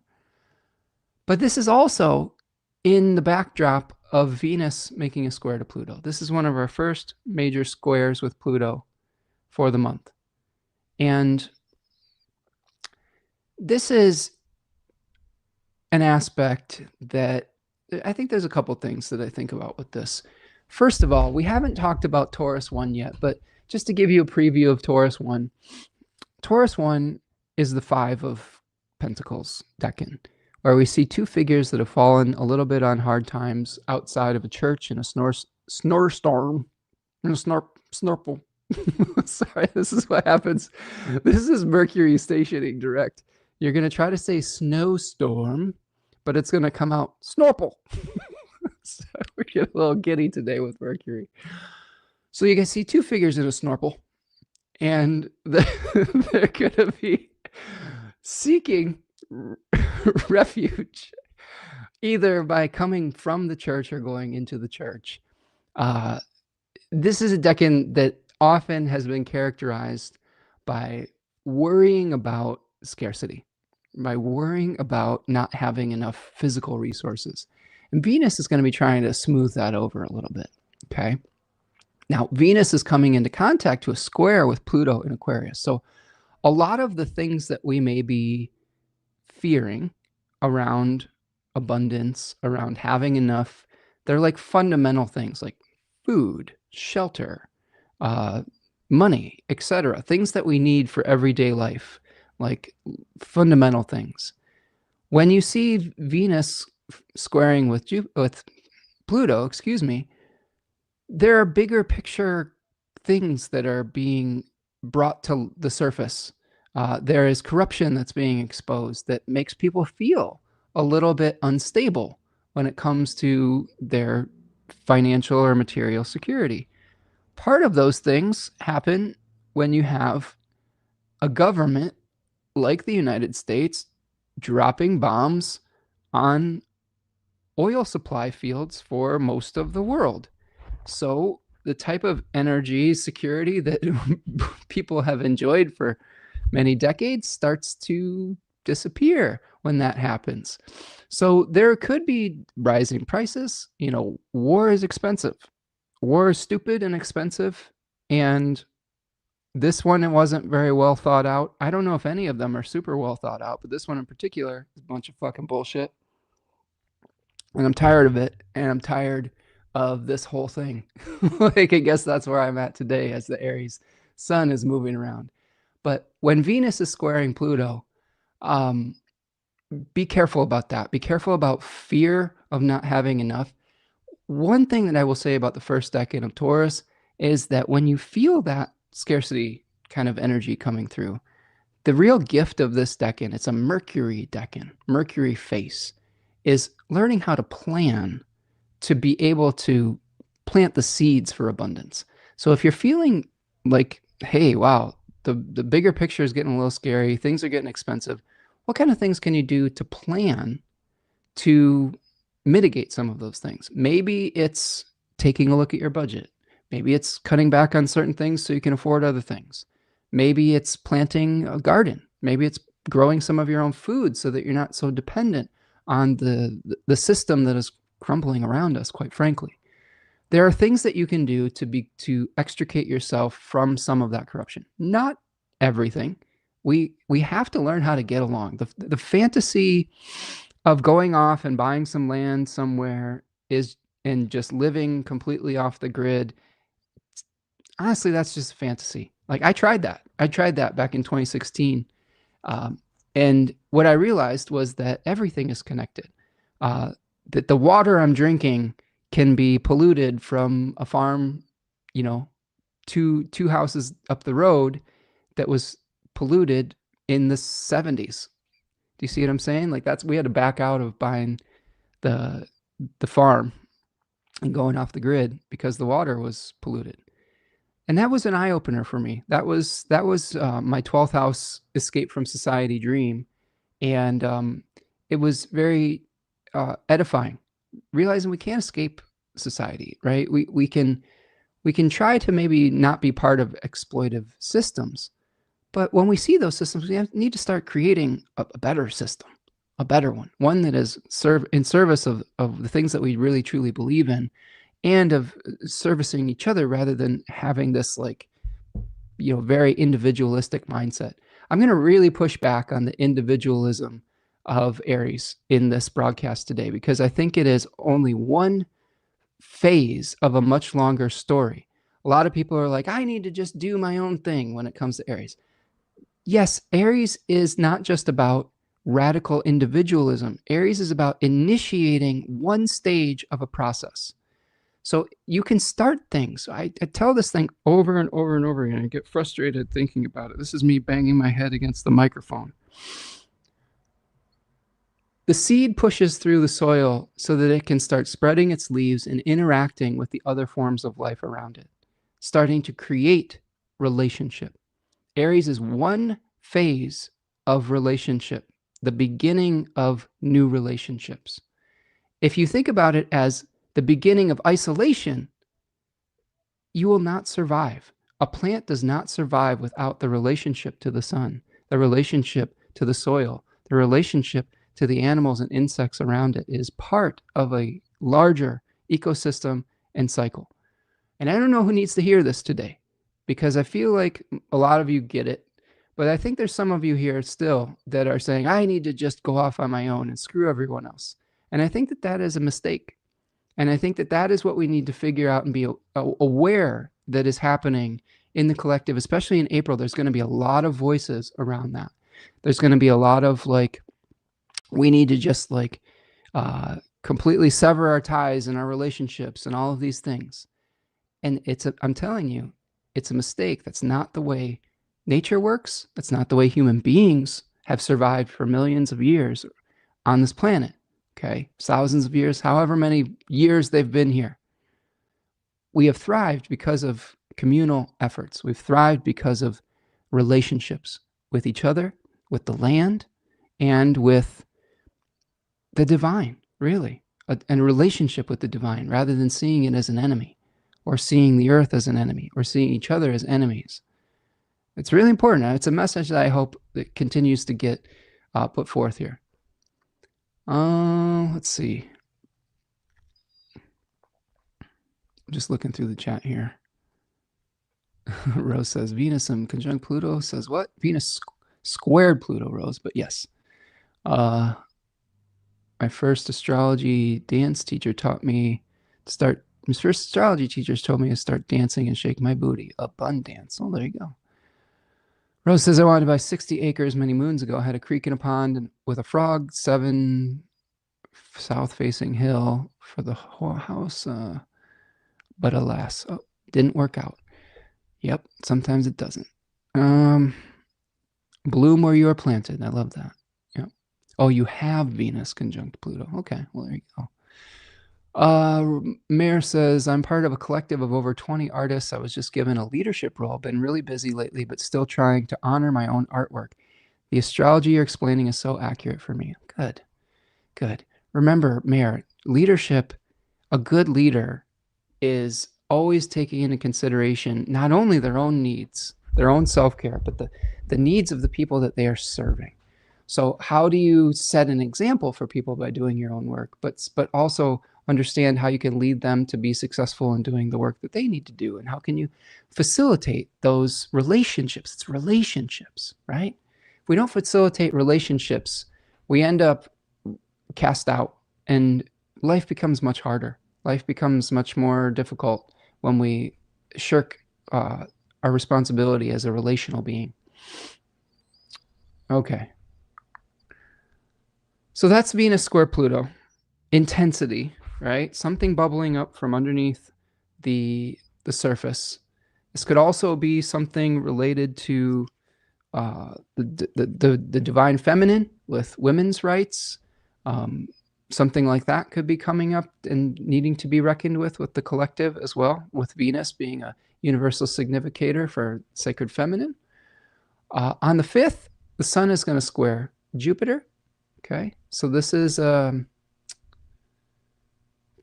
is when we are kind of getting into the sun is very strong. Jupiter is very strong. They're both exalted, right? Sun's exalted, Jupiter's exalted. And but Aries and Cancer are different energies. They have different agendas. So the agenda of Aries is generally to state your own personal individualized opinion, or to make a start, a yang initiative start, but in service of coming into a relationship. Cancer is the point in the year or in the cycle or the collective where we're trying to bring something to its full potential. So we have this initiating energy, this risk-taking energy with the sun in Aries, and this protective energy with Jupiter in Cancer. So we may want to take a risk, but we may want to also protect something. Now, one of the things that traditional astrology can help us with is understanding which planet is kind of in the driver's seat. In this case, the sun is in the overcoming square to Jupiter. The sun's desire to take a risk may overpower Jupiter's desire to protect what we are trying to do. And that could lead to some tension, but it may also cause us to just go for it, right? Could be just the go for it energy. And it might be a little bit uncomfortable if we're trying to protect something, but it might also be necessary if we're being overprotective of something, or if we're moving too slowly. I could see pros and cons with both of it. Generally, Sun-Jupiter squares teach us about economy. And I know that's not the word you would maybe expect, but think about when we try to do something too large. If we try to work above our complexity ceiling, as we've been talking about on the channel, this is a warning that the thing that you are working on may blow way too big, may get blown out of proportion. How do we keep things at the appropriate scale for success? That might be another question to ask while the sun is squaring Jupiter from Aries to Cancer. Economy of energies, yes. Rose says, I've been feeling like this is the start of a second coming of Jupiter and Scorpio energies, like me too. Yeah, that could be potential. Yeah, I think that there could be some things around that. I think especially with Saturn and Aries, there's a little bit of a connection with that, Rose, because Saturn isn't just creating new structures when it moves into a sign. I think it also brings reckonings. So I think that with Saturn and Aries, there's a reckoning for toxic masculinity that is coming. There is a reckoning for yang that is unconsidered, initiating something to the detriment of everyone. There's reckonings coming with that. And to me, that Saturn functions at its highest when it is restoring balance. Saturn is exalted in Libra. It increases that which is lacking and decreases that which is excessive, like it's one of its ruling goddesses, Nemesis. So Saturn is going to help us to restore balance to Aries, which it seems like a paradox, right? But maybe it's going to help us to make considered beginnings. Maybe it's going to help us slow down our impulsiveness. Maybe it's going to help us consider the sacred feminine and not just yang that is destructive. I think that there's potentials for that as well. Nero is here. What's up, Nero? Says, can you tell me about my zodiac sign, Aquarius? I could. If you reach out for a reading, friend, I could spend a couple hours with you. But just very briefly, Aquarius, in traditional sense, is ruled by Saturn. And it is a sign that is associated with kind of seeing the interconnectedness of the objective reality. It is often associated with featuring one particular viewpoint at the exclusion of other viewpoints. There is also something associated with Aquarius around feeling exiled or othered or cast into exile on the outside of the castle wall. But there's also some freedom that comes with that perspective, with not necessarily being beholden to the centralized power. There is, they talk about a little bit of a rebelliousness around it. I think that there is that, but there is also, sometimes there is conformity that comes in Aquarius to an ideal, not necessarily to a person or to a system, but just to an idea. So that's a little bit of a small preview, but if you want a deeper dive into your chart, Nero, feel free to reach out for a reading, friend. But I appreciate you being here. Thank you for joining us in the chat. On the 9th, Mercury exits its retrograde shadow. Okay, so we have that Sun-Jupiter square on the 5th, and we're seeing it kind of play out over the next few days. And when Mercury exits its shadow, we talked about that a little bit at the beginning of the broadcast, but this is Mercury sort of traversing new ground. It's going to be moving through the last 10-degree section of Pisces, probably a lot of thoughts and feelings and ideas around extremes of emotion, around what sacrifices we may have to make to achieve our dreams, to achieve the 10 of Cups kind of pot of gold at the end of the rainbow type of experience, to be able to bring our dreams into reality. Rose says, thanks for making me laugh, Spence. My mom and I have conjunct Aquarius moons. There you go. All right, friend. So Mercury exiting the retrograde shadow, important for starting to get some clarity, I think, around not only that area of the zodiac in Pisces, but also around Gemini and Virgo topics within your life. That brings us to the sun moving through Aries 3. Before I dive into that, let's take a stretch break. Okay, let's take a stretch. Let's kind of reset. We've still got some ground to cover here. Thank you all for being here today. Do me a huge favor. Like the video if you're here. Subscribe if you're new. Reach out for a reading if you are wanting some clarity around your natal chart. I also do tutoring sessions. If you'd like to learn more about traditional astrology and how to read a chart, I love working with people in that capacity as well. Stretch your hips out, stretch your legs. Oh, I gotta get my hips, my back. I just made some adjustments recently to the pillow I've been sleeping on because I was having some terrible neck pain recently after trying out a new pillow that was way, way too thick. But it does have these adjustable inserts. And I took one of the inserts out and my neck feels a lot better, but still making the adjustments.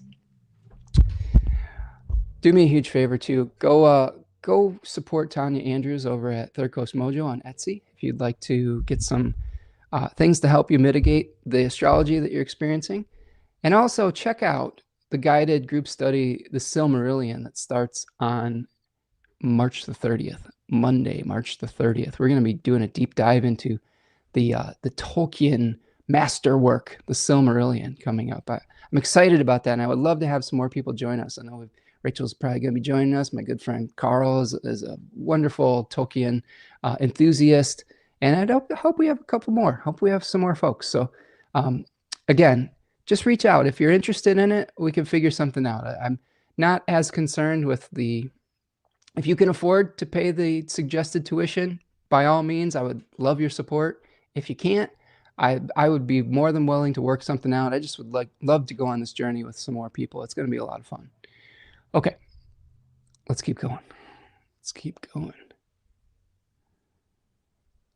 All right, friends, let's talk about Aries 3. We're going to get into the second decan of our month, right? We usually have about 3 decans in a month.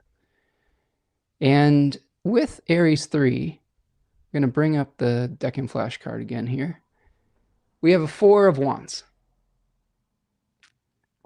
Now, the 4 of Wands is a Venus-ruled face or decan in a Mars-ruled sign.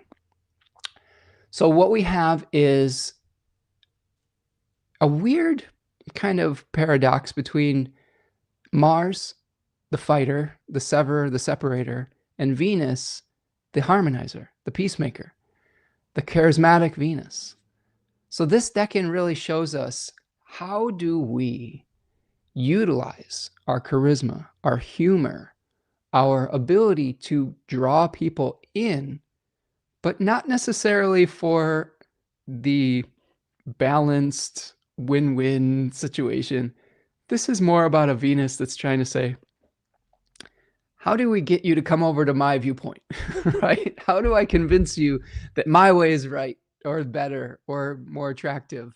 Okay, there's like a sex appeal to this decan. There's a motivational speaker energy. There's the coach at halftime trying to motivate the team to come back from being down at the big game. There is the general trying to get the troops ready to go to war or something like that. Like it is really like a charismatic trying to convince someone of a particular viewpoint. It is also a place of sort of rest for the longer journey ahead. I love to compare this particular card to Rivendell in the Lord of the Rings, like a place where it's a temporary resting place. It's not a permanent place to reside, but there are some celebrations of where we've come to, and we're resting and we're gathering resources and supporters for the journey ahead. Austin Coppock calls it the burning rose. Sometimes there are passions that flare up in this decan as well, but they're not permanent ones, right? There's a temporariness to this decan. So there may be some things where we are trying to get people on board with our vision around this area of time between the 9th and the 19th. Important because that is sort of the beginning. It goes to the beginning of that really big Aries stellium we're going to talk about. So let's break this down with the chart. We'll bring the chart back to the stage. Okay. So here we have on the 9th, April the 9th, Mars moving into Aries. Okay, so this is happening, this says the 10th on the screen, but it technically switches over on the 9th. Now, if you notice, things are getting a little crowded in the domicile of Aries, the land, the temple, the space of Aries. So far, we have Saturn, Neptune, the Sun, Mars now, Chiron, and soon to be Mercury moving into that space. And then towards the end of the month, the moon. Okay. A lot of energy. And this is really an inflection point as well, because we have a co-presence with these other planets with their host. So imagine the general, the warrior, has been hosting people at his like camp or whatever you want. It feels like Aries is like a camp. It's probably not a palace or anything. It's just like a couple tents in the woods or something. And the general or the warrior is finally coming home, and he's got all these other people hanging out at his camp. And he finally is like, all right, here's what we have to do. Here is, where the enemy is. Here's where the battle lines are being drawn. And there is at least a sense of clarity around where we might be going, because now the host of that area can see these other planets and communicate with them. Whereas when Mars was in Pisces, there was this disconnect between those planets and their host Mars. So this might be the time where we're just like taking action, where the rubber starts to meet the road. It also can lead to a little bit of an explosiveness, like we have explosive tempers potentially. We might have more conflict in the collective than we already have, Mars will start to apply to Neptune as well. So there could be confusion around which direction to move, even though we are feeling just almost like our skin's going to burn off if we don't do something, like we want to bust out of our skin type of thing, like the seed that is busting out of the husk. Sometimes when you get so, when you're growing, you might feel like, oh, this container just doesn't work for me anymore. I just have to release these shackles. But there could be a little confusion around that with the application to Neptune. Now, that also is going to be around the time where we have a last quarter moon. So we talked about that in the very beginning. But here is the last quarter moon at about 20 degrees of Capricorn. This is also the week that's leading up to the tax deadline in the United States. So many people who are going through that, if you've saved it till the end, there's some pressure and you might be dealing with bureaucracies and things like that. The moon in this decan, as a waning moon, we may have to figure out how to navigate some of those bureaucratic processes. We may have to state our case to somebody. Like if we're going through something, we may have to say, hey, you have to use the energy of the sun in the third decan of Aries. You're trying to convince someone through charisma, not through bludgeoning your way through. If you've ever dealt with a government bureaucratic process, you probably have realized at this point that wielding the axe of discontent is not necessarily the way to get what you want. And I mean that and I know this from experience. Like if you go into the DMV, for example, and there's a line out the door, you're probably not going to get through it any faster by pushing your way to the front, knocking everyone over, and then telling the first person that is trying to serve people there, you better do my driver's license now, or I'm gonna, do something violent. That's a great way to get arrested. That's a great way not to get what you want. Okay. That's a great way to get the opposite of what you want.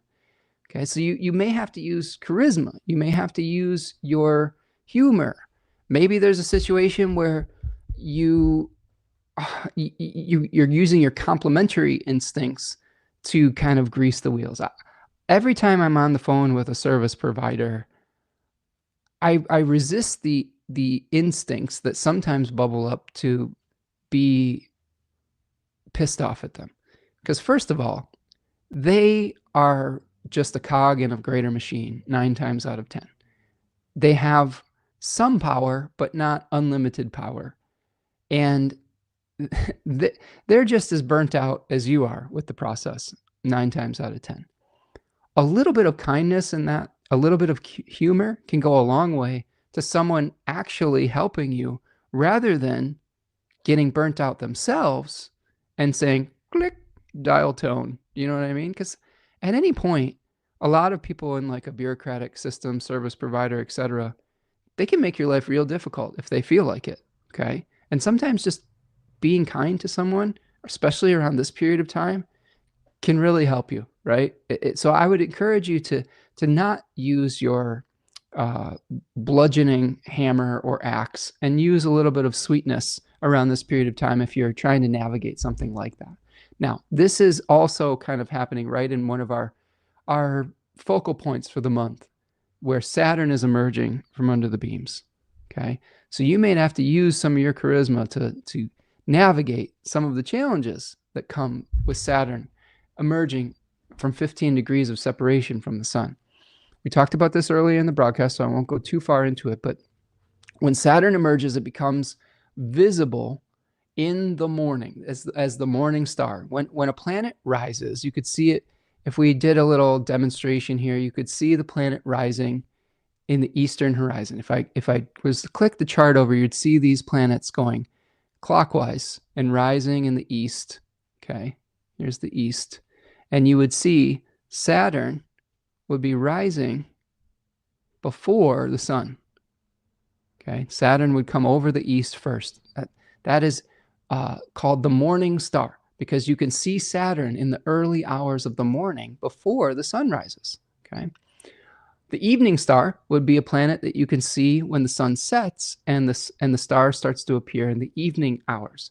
Now, this is important for Saturn because when a planet has a different kind of phasis, right, has a different type of morning or evening star condition, it can work more or less harmoniously. Now, Saturn enjoys being a morning star because it is part of the solar sect. Okay, it is part of the sect that is related to the sun. It's on a team of planets related to the sun. It also is heated up by being the morning star. Saturn is traditionally cold and dry or cold and wet elementally. So heating it up can help to balance out some of those slow, cold, depressing tendencies. Now, I will say this, heating up Saturn in Aries, though, might just make for more authoritarian type of draconian laws. It might bring things of that nature. I hope not, but I'm thinking about like adding more fire, more fuel to an already like volatile Saturn could be part of that. But I do think that I want you to connect the days when Saturn went under the beams. Okay, I'll give you the date for that. Saturn went under the beams on March the 7th at 2 degrees of Aries. That's when we had the breakdown of the old Saturn cycle. We have the Cazimi coming up next Wednesday on March the 25th as I'm recording this. And then it's going to emerge from under the beams on the 11th of April. So those are part of the synodic cycle of Saturn. Okay. So new laws, new revelations, new ways of envisioning authority, new responsibilities may be coming for us personally around this period of time. It is the revelation of what has been brewing behind the scenes.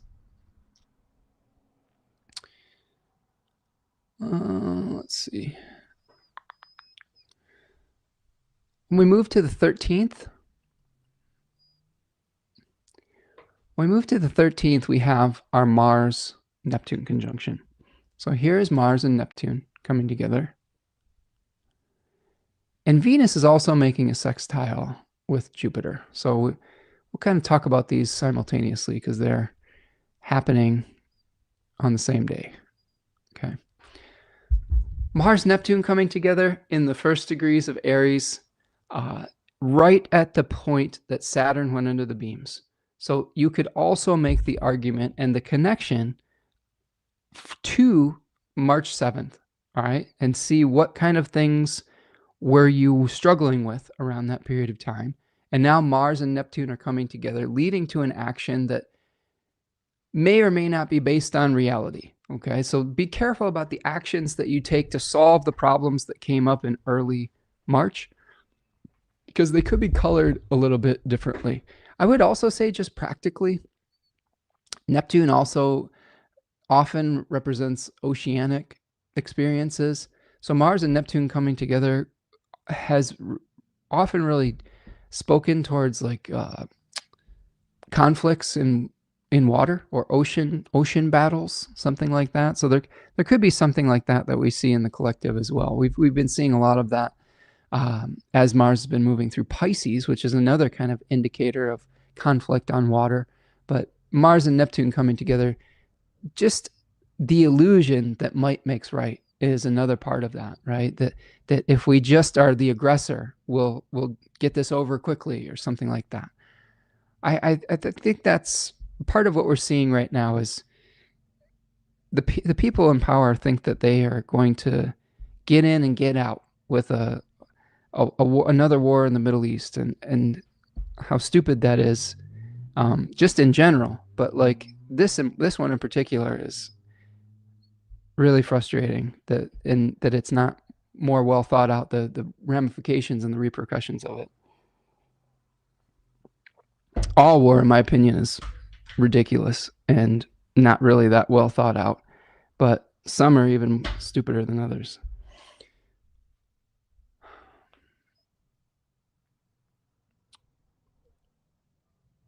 All right.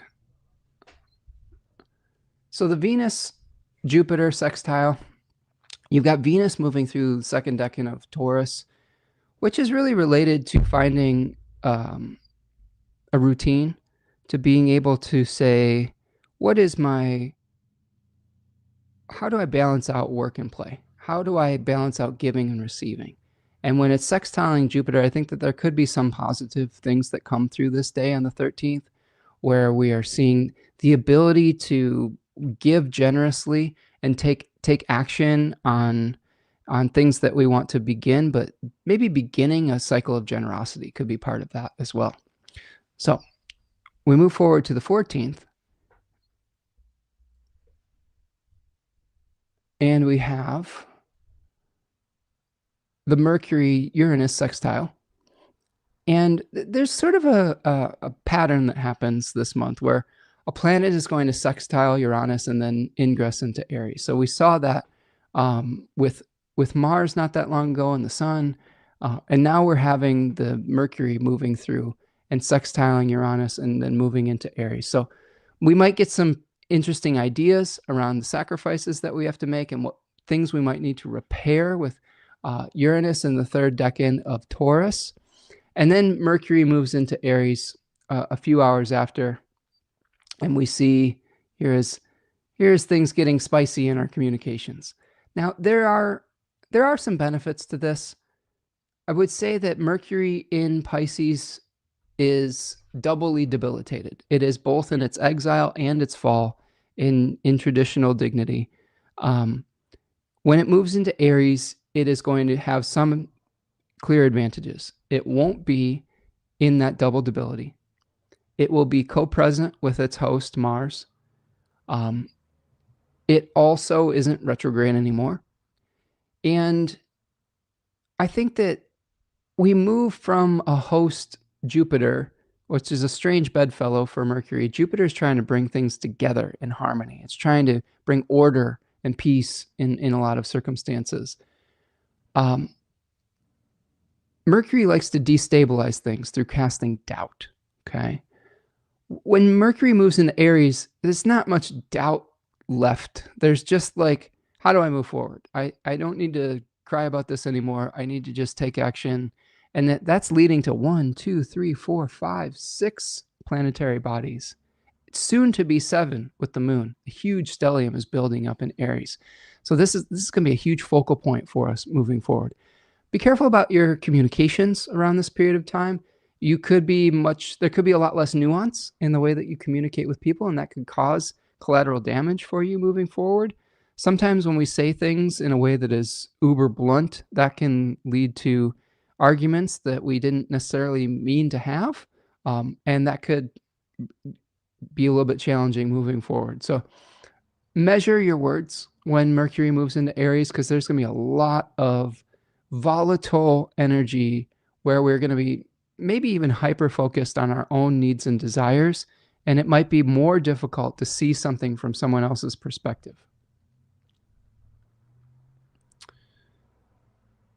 All right. On the 16th,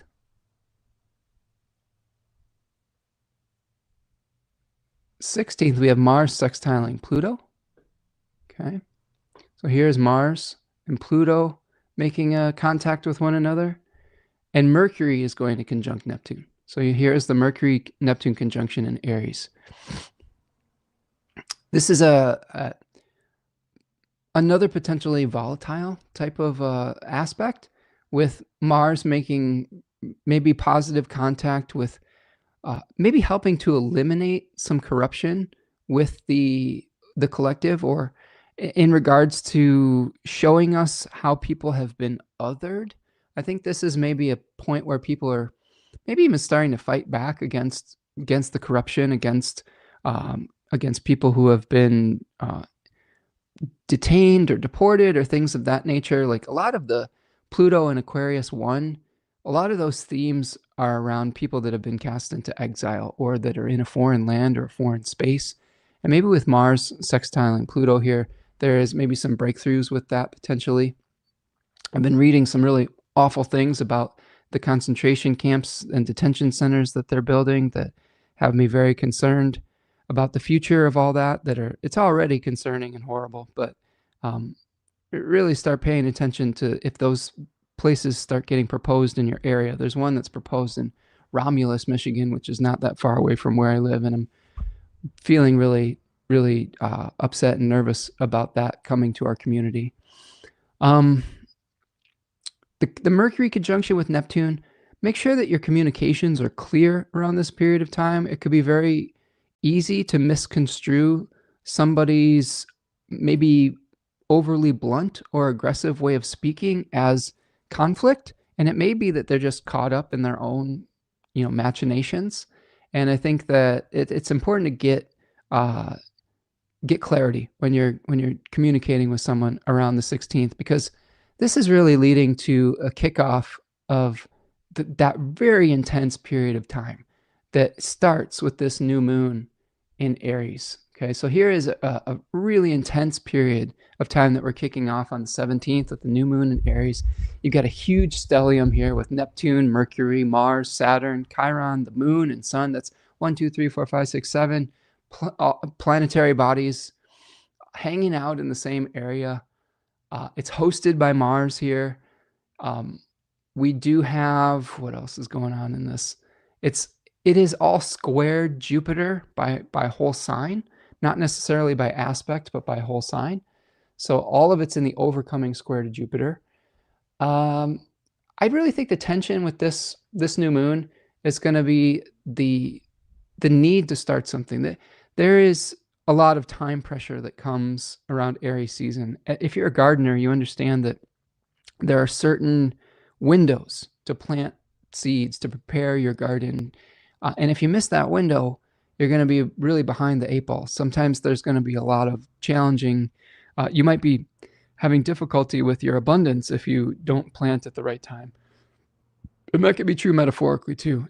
If you don't plant the seed for a project that you're working on or take action on it, you might miss your window of opportunity. So make sure that if there's something that you need to start, that you don't get too protective of it, and that you move forward with grace around that if you can. This is bringing us to the hot spot that I was talking about. Okay. Yeah, Esther's here. What's up, Esther Dudley? Nice to see you. Says this new moon is a lot. It does look like a lot, because it is going to kick off a really intense weekend and into the next week. Okay. Rose. Yep, I could see you, Rose. Testing if you could see it. We could see you, bud. All right. So this new moon is going to start unfolding with some of the most intense astrology of the first half of 2026. And it starts off with this Mars-Saturn conjunction. Okay, so here is April the 19th. You could see Mars and Saturn coming together at 7 degrees of Aries. Remember that degree, 7 degrees of Aries. Okay. This is happening before the sun moves into Taurus. This day, the 19th into the 20th, is really active. We're going to have the Mars-Saturn conjunction happening the 19th. The sun is going to move into Taurus. And then we have the Mercury-Saturn conjunction on the 20th that begins the malefic enclosure of Mercury. I want you to keep your eyes focused on that degree, though. 7 degrees of Aries. Okay? Because there's a number of things that are happening at 7 degrees of Aries. We hinted at it at the beginning of the broadcast today, but some things that are important. First of all, we have an Aries stellium, a giant Mercury, Neptune, Mars, Saturn stellium, squaring Donald Trump's natal Mercury at 8 degrees of Cancer in his 12th house from his 9th house. So potentially conflict from a foreign place that is activating maybe some of his worst instincts. Okay, this is part of the challenge. Or that is leading to a downfall or a self-undoing of some sort. It is also activating Jeffrey Epstein's natal moon at 7 degrees of Aries. And the other contact that we have with that is the sun moving into 0 degrees of Taurus is squaring Jeffrey Epstein's natal sun at 0 degrees of Aquarius. So the combination of these things tells me, hey, those two individuals are going to be in the collective's awareness during this period of time. And we know that that has traditionally, over the last few months, led to some pretty intense consequences for everyone around them that is in that sphere, while these folks try to avoid accountability for their actions in the past. So just keep your head on a swivel around this period of time. Mars coming together with Saturn, it's pretty volatile. It's something that is a pretty, I guess, negative aspect. I would say that generally Mars and Saturn conjunctions or squares, it sometimes can feel like a gas and brakes type of energy, with Mars being the gas and Saturn being the brakes. But with both of them in Aries, I'm not sure there are any brakes anymore in this particular decan. I just think that it might be taking action on, man, I don't even like speaking stuff like this into existence, but making more, I don't know. There are a couple ways I could see it playing out. Taking action on more authoritarian measures, creating more self-serving laws, environments, etc. Just an activation of violence. All of those things are possible. Accountability for Trump, I don't know. I just never like predicting that anymore, because he just seems to escape any accountability, like because of this benefic enclosure of his Saturn in his chart by Jupiter and Venus. He seems to get away with what he says he could get away with. Like, he can murder someone on Fifth Avenue and get away with it. And he's done basically the equivalent of that many, many times, and it has escaped any kind of responsibility for it. So we'll see. I do think that even the most slippery of people do eventually have to face the music, whether it's in this lifetime or the next, but we'll see what happens. This is a very volatile coming together of energies. And that brings us to the Sun in Taurus 1. The other thing I will say before I move on from that particular degree, whatever happens on this 19th through the 20th stellium malefic enclosure of Mercury, this is going to be playing out until December. It is not going to just be like this is the beginning and the end all wrapped in one, because Saturn is going to station retrograde at 14 degrees of Aries on July the 26th. And it's going to retrograde all the way back to this degree, 7 degrees of Aries, on December 10th. And it stations direct on this degree. So pay attention to what happens here, because this is Saturn entering its retrograde shadow, the exact place it's going to retrograde back to. Okay. It is also going to kick off this malefic enclosure. Now, before we get to the malefic enclosure, let's talk about Taurus 1. And Rachel says there are no breaks anymore. Oh boy. Yeah, that's what it feels like, right? That's what it feels like. It's scary. It's scary. I'm on a little bit on struggle bus today, friends. I'm feeling the energy of the Aries ingress. My normal like centeredness, and I think some of my patience is thin today, and it's not patience thin with you all. It's patience is thin with how things are going in the collective. My patience with our government, our patience with warmongers and corrupted corporate individuals, corrupted government officials, my patience with people destroying the earth and hurting other people out of their own self-interest. I'm out of fucks to give about that stuff, man. I just feel a little down about it, you know? And I'm struggling to find the words to describe a lot of it today. I'm feeling a little overwhelmed emotionally about it all.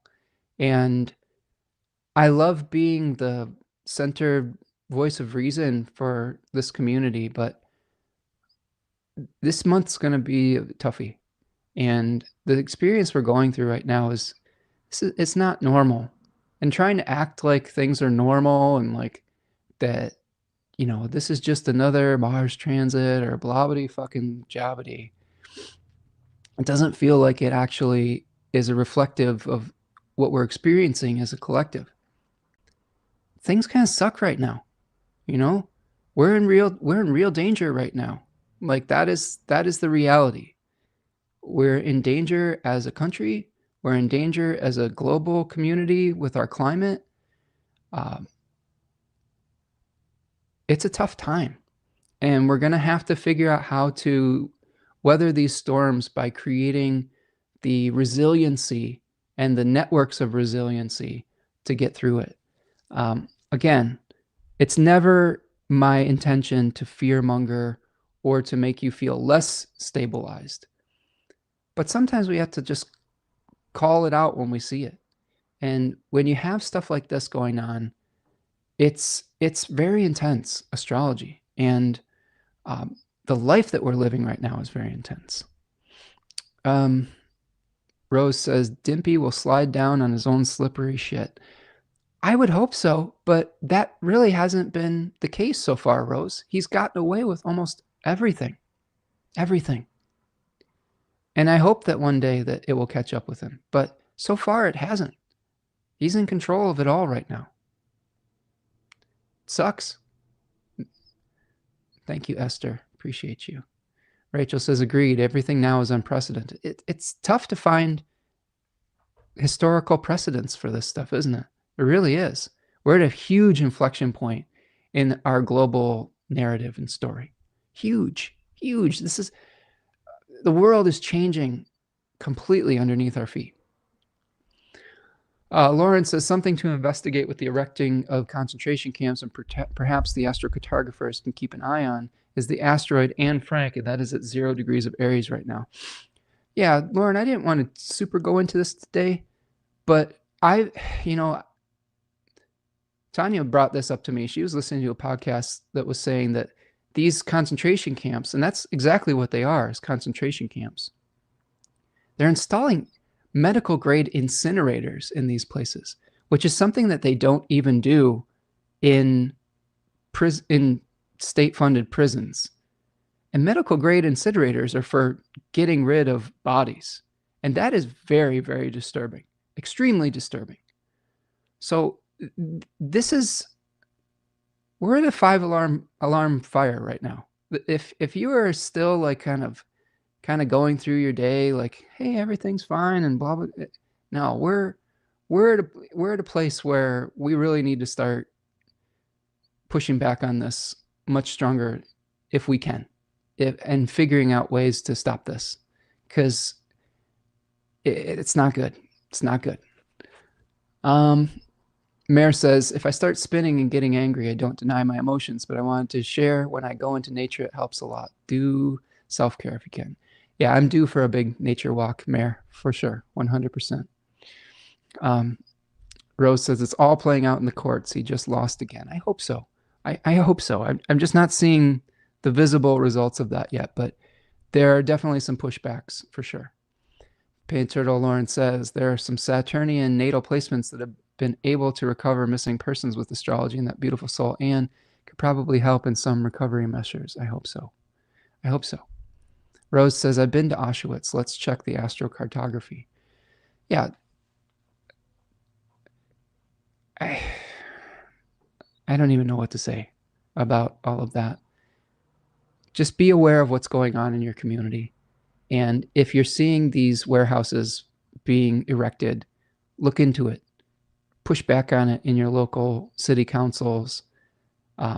Let's not be complicit in this type of behavior, this type of movement, this type of system that is so fundamentally corrupt and destructive. We got to stand up for ourselves and for our brothers and sisters that are most vulnerable. And that's people of color, that's immigrants, that's the LGBTQ plus community, that's anybody who doesn't fit their ideal, their homogenized ideal of what is acceptable. Political dissidents, it's scary time. But don't let that cow us into being quiet. I'm really struggling with this lately, as I don't necessarily like to be the rabble rouser, but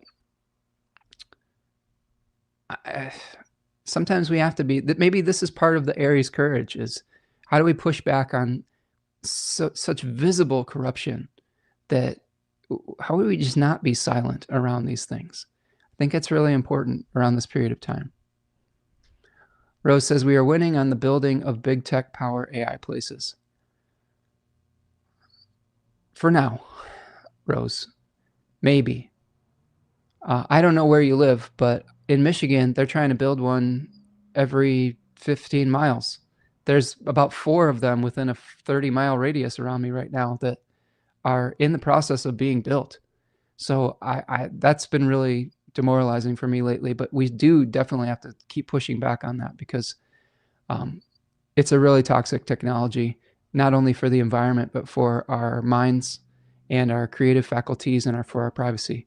So yeah, I think that the more you can push back on it, the better. Rose says, you see all I read and scroll through on my blue sky. Yeah. So this is the beginning of a very difficult point in the month. Rose says, localities must push back. Yeah, keep showing up at those community meetings, friends. Keep making your voice heard around that, because these tech companies are trying to push this through without any community input. We've got one from the University of Michigan that is run by a military company, basically a military research company that is trying to get pushed into literally my backyard in Ypsilanti Township. They've already bought the land, they're trying to pull the permits. You're already seeing things in the community of Saline that's not too far away from me, where they're already clearing the farmland to build these things. Like, yes, we're winning some short-term battles, but it's not just a one and done. It's a continuing to raise our voices around these things and to push back on it, because the power of profit and the pursuit of it is very strong. And there's a lot of investment that's already been made that people are going to try to protect their investments, and there's going to have to be a loud pushback on it. And for the love of God, friends, stop using it. Stop using the chatbots. Stop using the generative AI. I know it's integrated with everything, but you can turn it off on your searches. You can turn it off. You can disinvest from it, because these are some of the things that are powering the surveillance state and corporate fascism, and stealing your work, your ideas, your images, your image, your persona online, all these things. Push back on it. Never quit. Focus, focus, focus, Rose says. Good trouble. Yeah. Okay, let's talk about Taurus. Let's talk about Taurus. Yeah, let's talk about all the good things and the bad things that can be. Let's talk about Taurus. Let's talk about bulls. Okay. 4/19 through the 30th. So halfway through the day on the 19th, the sun moves into Taurus 1. Let's bring up some of the themes of Taurus. Let's look at, we've been talking about it a little bit along the way, but here you can see the image of the Decan flashcard. Venus ruled sign. Sun is in a Venus ruled sign now.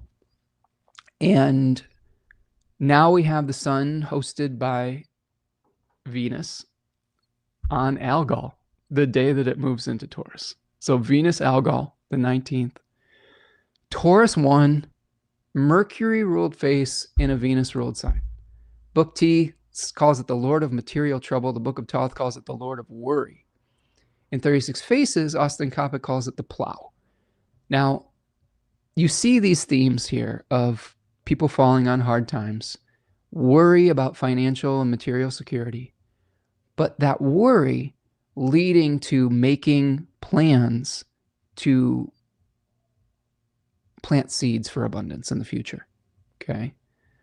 So don't let the impending scarcities paralyze you, I think, through Taurus 1.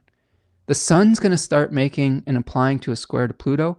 So this is the point where the revelation of power corruption starts to happen. This day, the 19th and the 20th, huge for revelation of corruption. Okay.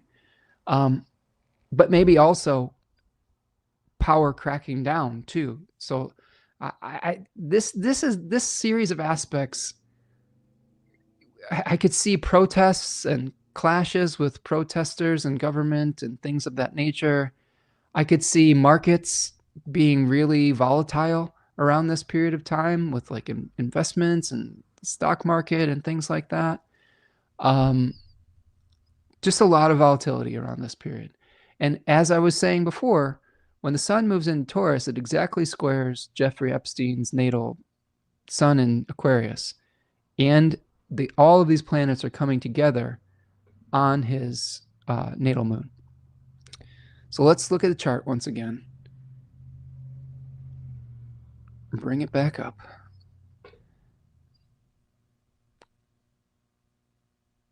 Let's see.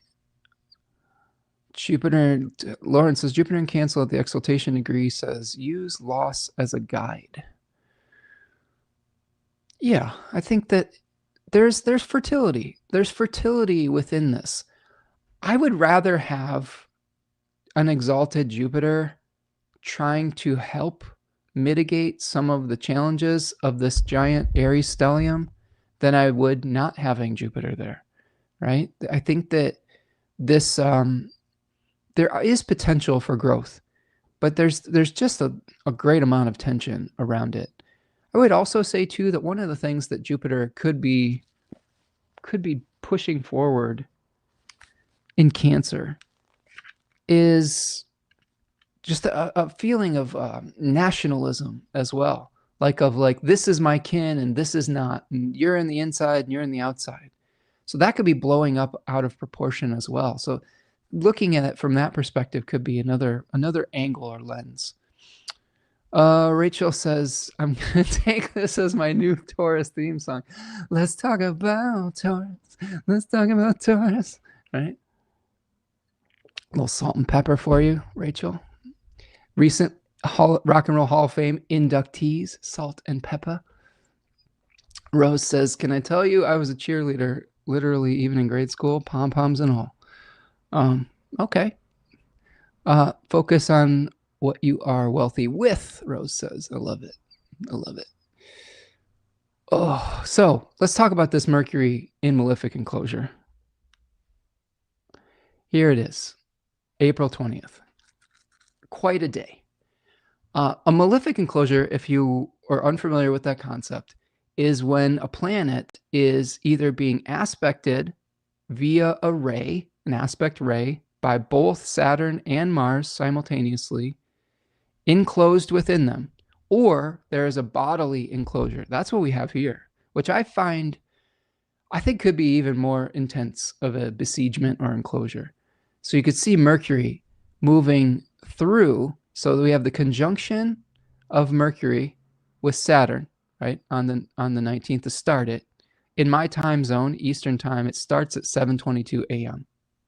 We have this happening all the way until the conjunction with Saturn, okay, which is the end of it at 5:44 p.m., okay, just as Saturn is entering its retrograde shadow. So we have about 3 to 8 hours, about 10 hours of Mercury in malefic enclosure at the exact degree that is squared Trump's Mercury. I think he's in for a real tough day that day, because Mercury is also the ruler of his natal sun. So keep your eyes peeled on him on this weekend into the beginning of this week. That day could be very tense. Watch your own communications that day. You may feel stuck between a rock and a hard place with Mercury, especially in the Gemini and Virgo area of your chart. Pay attention to what messages you receive around this period of time, because Saturn is going to retrograde back into these degrees all the way forward into December. So this is the beginning of an intense story, not the end of it. It is the beginning, not the end. Venus also conjoins Uranus a few days after this. Now, I would also point out that during this Mercury malefic enclosure, Venus is on Algol. And if you aren't familiar with Donald Trump's chart, he has Algol on his midheaven. So he's going to have Venus on Algol on his midheaven while this huge stellium is squaring his natal Mercury, while all of that stuff is lighting up Jeffrey Epstein's chart with a sun square and all of those Aries planets conjoining his natal moon. So buckle up. Let's see what happens. Let's try to live into the answers. Do all of your self-care. Go out in nature. Try not to schedule too many things around this period of time. I have a feeling there's going to be distractions. And the less we are committed to around these like 4 days or so, probably the better that we can be dealing with it, whatever comes to us that is unexpected within the collective.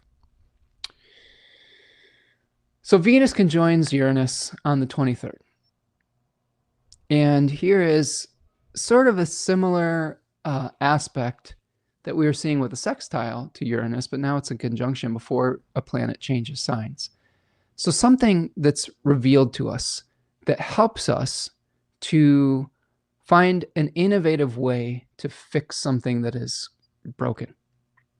Uranus in Taurus 3 often shows us how to repair something that has fallen into corruption. When Jupiter conjoined Uranus a few years ago in Taurus, here's an example of this. My partner brought me a New York Times article about fructan. And if you're not familiar with what fructan is, it's a sugar that some people have a lot of trouble digesting, that can create a lot of pain in your digestive tract, and it can look like a gluten sensitivity. And she was like, maybe you have a fructan sensitivity. I had a lot of trouble digesting certain foods, sometimes wheat, sometimes other foods that had this sugar in it, but mostly it was onions and garlic. And this revelation completely changed my day-to-day bodily experience. We found this enzyme that helped to break down those sugars, and now I can eat pretty much whatever. We cut most of the onions and garlic out of our diet just because that was a real trigger, but now there's an enzyme, if we want to put it in our food, it's called FODzyme if you're curious, that helps you digest that. And it completely eliminated my gastrointestinal issues. I tell you that story because it's an example of a long-term problem that just out of the blue was solved with a benefic planet conjoining Uranus. So this could be one of the points in the month where we have some really unexpected good fortune, where we have the ability to solve a material issue that's been vexing us for a long period of time. So after this really difficult period with Mars, Saturn, Mercury all coming together, with Venus on Algol, with all of that stuff squaring and lighting up some of the points of leadership that have corruption in their history, we might have a solution that comes unexpectedly out of the blue with Venus conjoining Uranus to maybe move through some of those challenges. Okay. So that's an interesting kind of little point of potential positivity within the month. As we get to the other element of this day is we will have a square, a T-square between the moon and the sun and Pluto. So if you look at what we've got going on here on April the 23rd, which by the way is the start of the NFL draft if you celebrate football Christmas, as I do. I digress. I do really enjoy that process and the potential. I have some problems with professional sports and the challenges around that and the commodification of human beings and all of those things. But there is something special about seeing some of these young gentlemen's dreams coming true in real time. There's something beautiful about that. I try to see both sides of that. But anyway, this is a first quarter moon where we are still dealing with the challenges of the sun in Taurus, one, where we're highlighting and shining a spotlight on where we potentially might be feeling a lack of security and needing to plan to mitigate that. We have the Leo moon in a decan that's associated with vying for visibility. Okay, the Five of Wands card, if you're familiar with that, like a feeling of competitive situation that requires us to be visible and to utilize spotlight energy. And then we have Pluto in the decan that might create some fear around visibility, some fear around being different. So if you think about this T-square in this first quarter moon, we're trying to initiate a new charismatic way of being, to convince people to come over to our side of thinking with the new moon in Aries 3. Here we have the first quarter moon, the tension point of bringing that goal into existence. So we have tension between our financial security, our potentially needing to be more visible, but our fear of being visible all at the same time. I'll tell you what, I'm feeling this acutely right now, acutely. My partner is too. We're being thrust into a situation with job challenges and transitions where we need to get more, I don't know, we need to please the algorithmic gods a little bit more, I think, and be a little bit more visible and figure out new ways of bringing in new clients, students, customers, etc. But there's also this kind of challenge with being visible right now, because it feels a little bit unsafe to be different. It feels a little bit unsafe to be visible. It also feels a little bit like I was talking about earlier in the broadcast today, that these platforms that we have to be on, we're just creating content for tech billionaires. You know what I'm saying? And like, when you don't agree with their worldview, you don't really want to make them richer. Do you see what I'm saying? And it's tough because you're trying to live in integrity within these systems that aren't built for integrity. They're built for profit. And I don't have a great answer to that right now. Like I said, I've been doing research. I've been reading books about how to create a new way of being. But it feels like a little bit of a stuck point. And I think that this first quarter moon is going to really poke that point a little bit, potentially. What I would say is we probably are going to have to get over it and become a little bit more visible and have courage to become visible so that we can be in service of that sun and make plans to increase our material prosperity. I think that's just a reality that many people are going to have to face around this first quarter moon. Let's see. Rose says, focus on where you're wealthy with. Okay, we got that. Mare says, thank you for the fructan share. This could help one of my family members. I'll look into it. New to me. Good.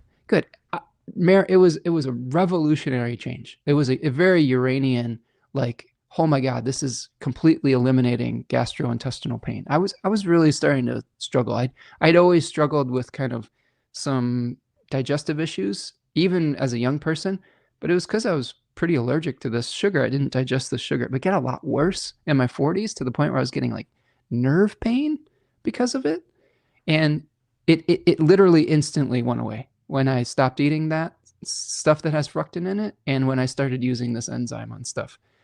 You can also get there's an app called, these are FODMAPs, by the way. So this is, if you look up FODMAPs, and there's an app that I'll share with you too, Mare, that it shows you what foods have these different digestive challenging enzymes. Because there's different ones. There's fructan, there's gluten, there's other things that people can't digest. Oh shit, what is this? First of all, let me see. It's called FODMAP. It's an app called, it's the Monash University FODMAP diet. And there's an app for it where you can look up different foods that have these things in it, and you can set it to give you like a red, yellow, or green, So like, for example, artichokes have a lot of fructan in them.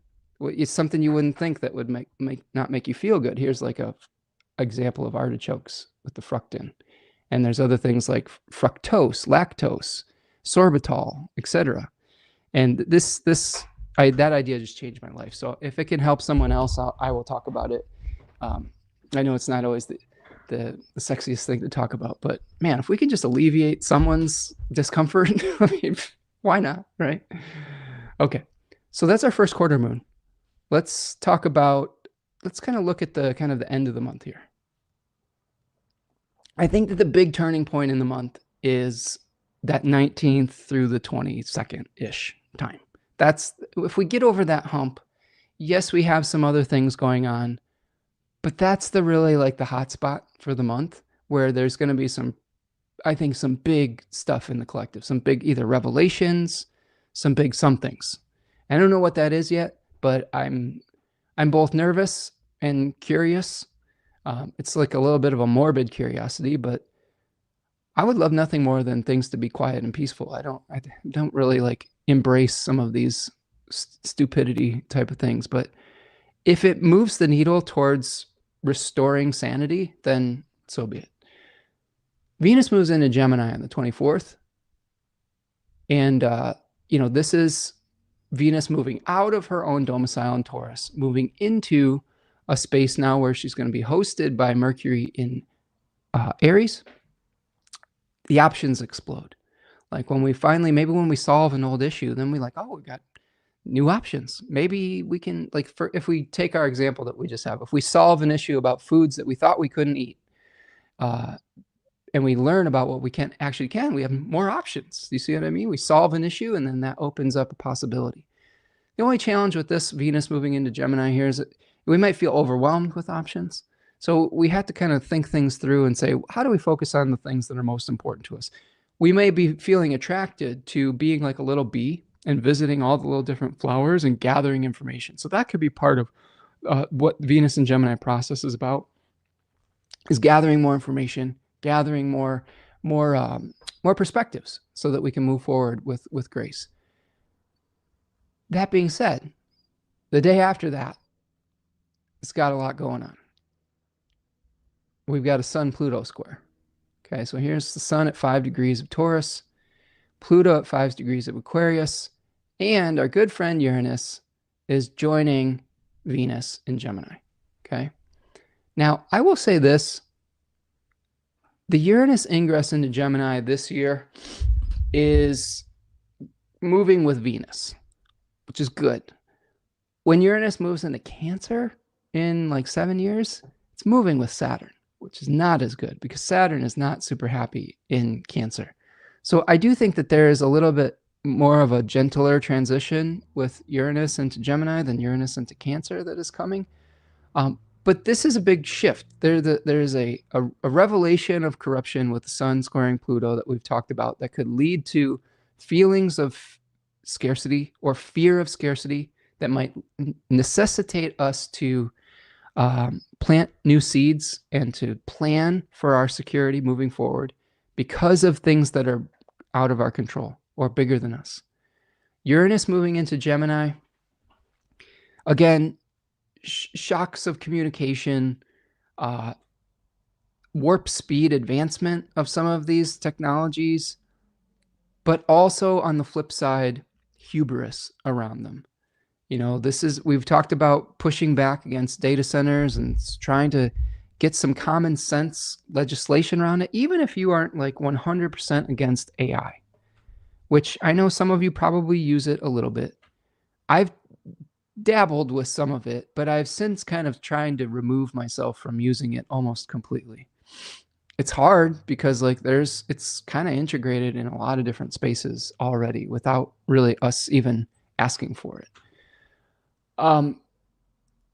But I do think at the very minimum, at the very least, putting common sense guardrails in place to protect people's privacy, to protect people's data, to protect people's creative output, and to make sure that we understand how those systems are interacting with our consciousness. And they say this a couple of ways, and this is in relationship to Uranus and Gemini. Here's my philosophical take on Uranus and Gemini. Those algorithms already, as part of just the internet and how we interact on the internet, are already designed, literally designed. It's been admitted that they are designed to manipulate our attention for the specific purpose of keeping us engaged on the app so that those companies can make profit. It is not a mystery. That's not a conspiracy theory. That is what most of these apps, including YouTube, are designed to do. Keep us on the app, keep us interacting with the ads. Really, that's really what it is. It also has been proven to have been able to manipulate the way that people think, the way that people vote, the way that people create or experience conflict with one another through forcing them into echo chambers, etc.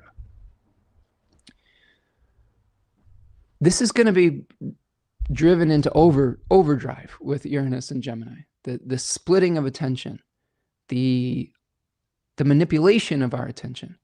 It's gotten so dangerous now because not only are we being manipulated into the algorithm, now we're getting to the point where the technology is so good, we can't reasonably tell what we're beginning to not reasonably be able to tell what is real and what is not.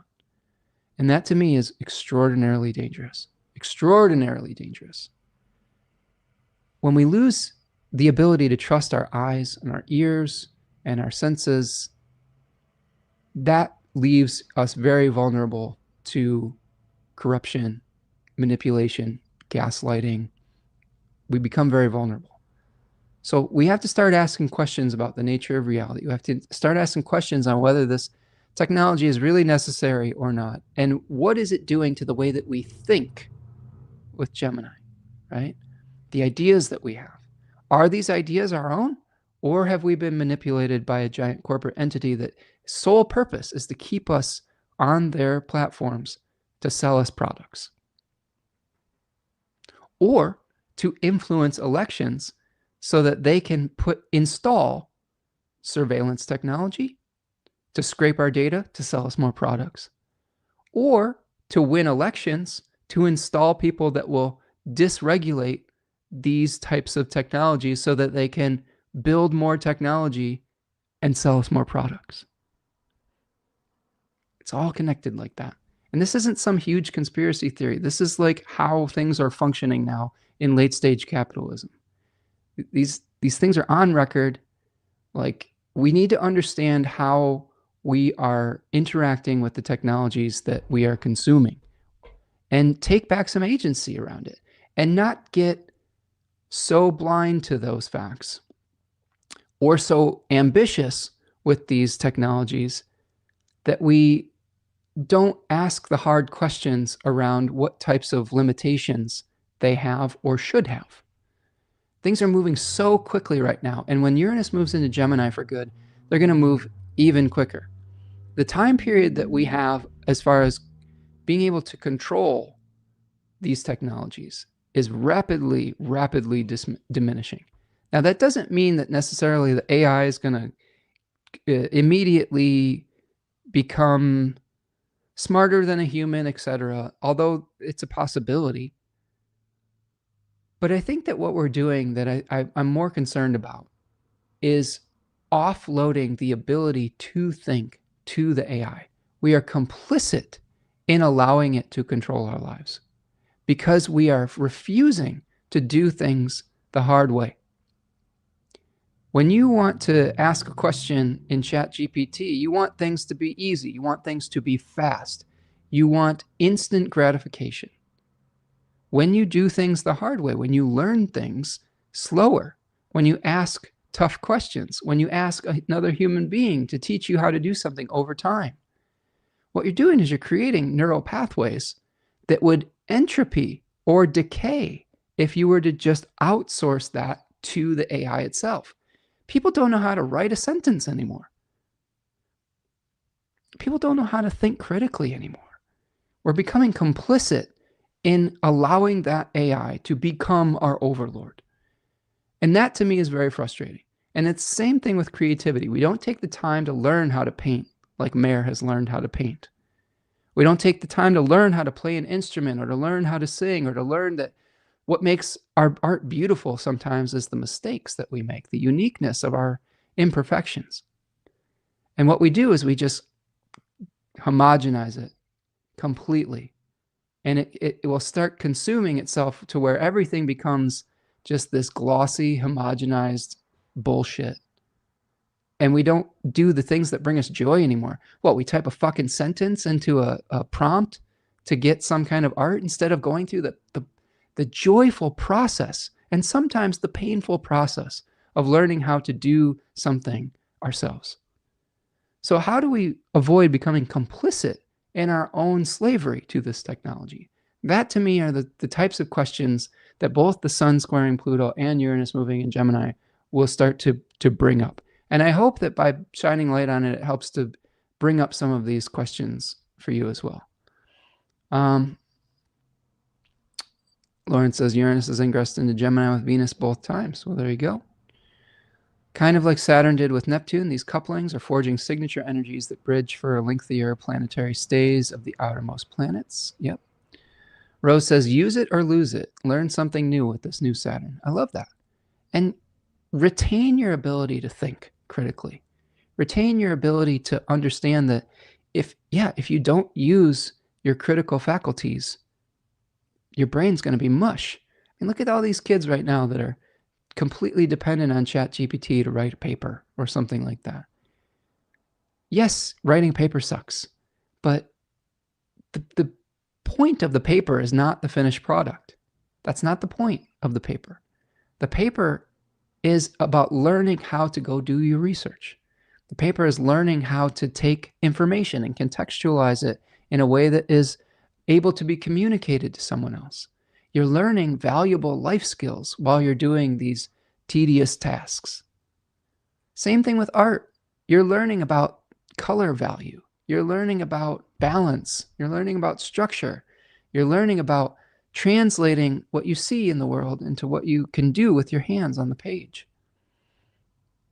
And I would hate to see us lose the ability to do that without these crutches, you know?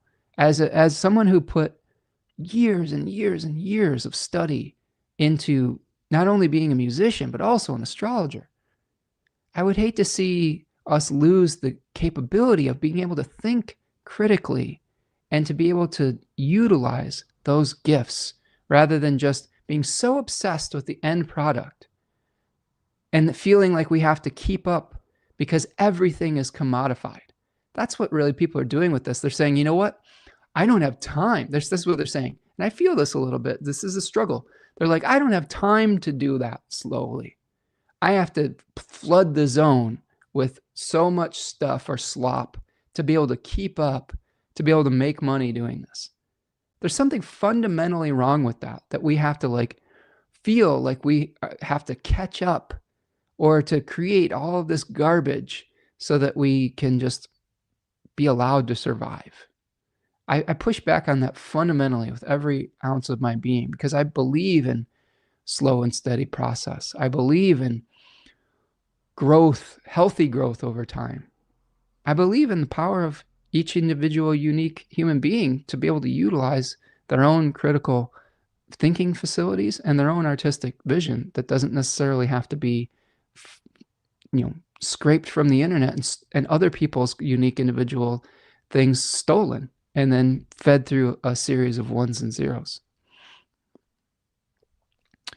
Rose says, the only AI I want to use if I could afford it is the new Chepso astrology app. I don't know much about that, Rose. I know that Nightlight just did a thing about it, but I don't know. I don't have enough information to know if that's a good use of AI or not. I would also push back on astrologers putting their charts into AI models, learning models, because what they're doing is they're putting the chart and they're asking it like horary question, for example, and they're using their own knowledge to correct it when it's wrong, basically training it to replace you as a horary astrologer. I don't understand the logic with people who are doing that. I don't understand it for the life of me. Same thing with people that are feeding their art into the AI learning model and just training it to replace the relationships that can help communities to build something. I think about a guy like I don't know, this isn't a great example, but think about any successful musical artist. Let's take Michael Jackson for an example. I just was the first person that popped into my head. Your mileage may vary on him, but Michael Jackson wasn't just a unique singular vision. He had Quincy Jones helping him in the studio. He had all those studio musicians. He had all the creative minds that were put together to create something beautiful that lasted the test of time. You know what? This is the kind of thing we think that artists are these like individual islands, but they're not. These beautiful works of art, like take a beautiful movie like The Lord of the Rings. There's so many people involved in it, and each had an individual role and a place of genius within it. And we just feed all that into the wood chipper that is AI. All of those relationships cease to be. And I think that's really sad. I think there's something sad about that. I understand how seductive it could be. I understand that the desire to want to turn a vision into reality instantaneously is very seductive. But at what cost? Is it at the cost of our relationships? Is it at the cost of our earth, really, when it comes to like the environmental impacts as well? Lauren says, oh my God, that reminds me that though the AstroSeek was down for several days because AI scraper bots overwhelmed the server. So get ready, because AI is definitely coming after this particular divinity. It's already coming after it. I see advertisements on Instagram, etc., about these assholes that have created AI astrology apps. And they're like, look, I made this AI astrology app, and you can just, this is like your AI best friend, and you can ask it any question you want at any time. And it's so fucking toxic. I don't like it.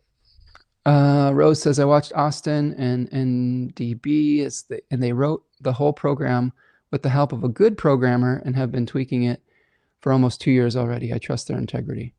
Nick Dagan Best is NBD. Like I said, I don't know enough about it to comment on it. I will look into it. I think it's any program that can be helping traditional astrologers, that's fine, but I would be just very careful of anything that uses the AI stuff. I don't think that we completely understand the ramifications of it yet. And when that's and this has been true for humanity, you know, in general, but I really wish that humanity would take into account the collateral damage of universal adoption of a new technology and try their best to mitigate the worst parts of that. We've seen it with, like, you know, industrialization. We've seen it with television, the printing press, radio, etc. All of these things. There was collateral damage with some of that. And then eventually what was a free thing, oh God, you're going to get me on a rant, friends. I don't know if you all saw this, but Sam Altman, who's the biggest fucking piece of shit on the planet, basically said, we're going to feed all of your ideas. We're going to feed all of your art. We're going to feed all of these things that we promised you were going to be open source with OpenAI, ChatGPT, OpenAI. And then what we're going to do is we're going to make it like a public utility where you have to pay money to access all of this intelligence, where all of your ideas, art, and intelligence is going to get fed into this thing. And guess who's going to profit from it? Me, Sam Altman, right? You're going to pay me to access all of your shared history, your shared art, your shared intelligence. No, fuck that. Right? Fuck all that. Fuck him and fuck AI. All right? Like, he's going to charge you for the history of human creativity as a utility after he stole it from you. After, like we're saying with the AI bots that are scraping these sites for information. You know who created AstroSeek? A person. You know who programmed all that shit in there? A person who understood astrology. And they're just scraping this to be able to steal it, to be able to put it behind a paywall so that you have to pay the billionaire for access to it. Do you see where this goes wrong? Something to consider. Rose says they have full control. Yeah, I don't want to hear more about Nichepso. I don't actually give a shit about Nichepso. I'm sorry. I'm feeling the Aries energy today. If it uses AI, I'm not really a fan of it. The end of story. And I know I'm going to have to change this perspective potentially, but like consider where you are putting your money, where you're putting your brain. Like, don't put it into the hands of a billionaire class that just wants to bleed you dry from it. All right? Like, end of story. Rachel says a lot of my coworkers use it for helping with writing, and I've had people urge me to use it to help with workflow, but I am a writer at home and at work. I don't want it to replace me. Exactly. And here's the thing. If you don't have an area of genius with writing, hire somebody that does. Work with somebody that does. Let's start exchanging skills and embrace the people that have put time and energy into writing. Hire Rachel Fletcher to help you with your writing instead of just like, you know, I don't know. I cannot push back on that system enough. And I wasn't this black or white about it in the beginning. I had some really difficult conversations and thoughts around it at first. But until we can democratize that technology, okay, so that it isn't controlled by the billionaire class, it will be a problem. Yeah, I don't really care about this. We have things to talk about. I don't have patience for this conversation right now. Sorry about that, but this is Aries. This is Aries sun coming through. I'm just too emotional about it. I'm sorry, friends. I didn't have a lot in the tank left today anyway, but like I don't really have enough centeredness to go on what could be a really difficult, hopefully maybe more nuanced conversation. I don't have the nuance necessary today to like get into it. Maybe Nichepso's great. Maybe Austin and Nick Dagan Best have thought about these things in great detail. Maybe Adam Ellenboss has thought about this in great detail. But I don't know if there's enough people that are pushing back on the negative parts of this. Maybe Nichepso is part of this. Maybe it isn't. I don't know enough about it to like speak with authority on that particular thing. But I do know that there are people like Sam Altman that are scraping the internet without your permission, that are trying to turn your ideas and your art into a quote unquote utility that benefits them and that will atrophy your brain. So think about that for a second. And also, let me just push back on just these computer programs too. I understand that it makes astrology easier. I would also put forward that understanding how to read a chart without the program telling you everything that it's supposed to tell you is important. Like we went through as astrologers years of training to be able to like read this chart without necessarily having some computer program do it for us. You know, like being able to recognize when you see a malefic enclosure, being able to recognize when you see something coming out in phasis. Yes, it makes things quicker, but you should be able to look at the chart and see that for yourself without having it do it for you. That's my opinion. Call me a Luddite if you will. So it goes.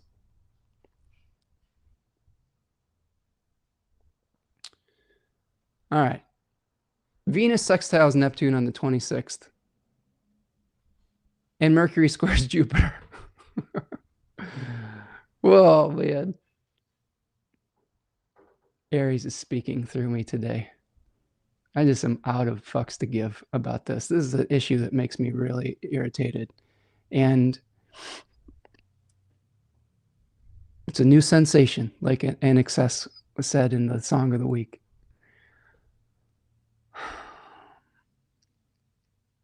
We've got a couple more aspects to go, and then we'll take a break. We'll lean into the Aries spring equinox. Maybe we'll go take a walk and connect with nature, calm down a little bit. This is the energy of this month. I think this is just the energy that's coming through in this month. It's combative. It lacks patience. It is divisive.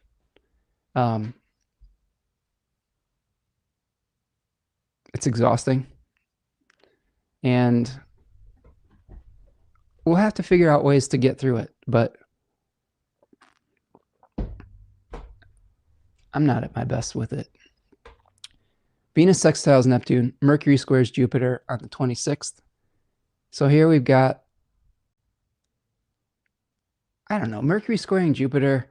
Again, this is another Aries Cancer square where we're going to be wanting to state our royal decrees, and it may be coming into conflict with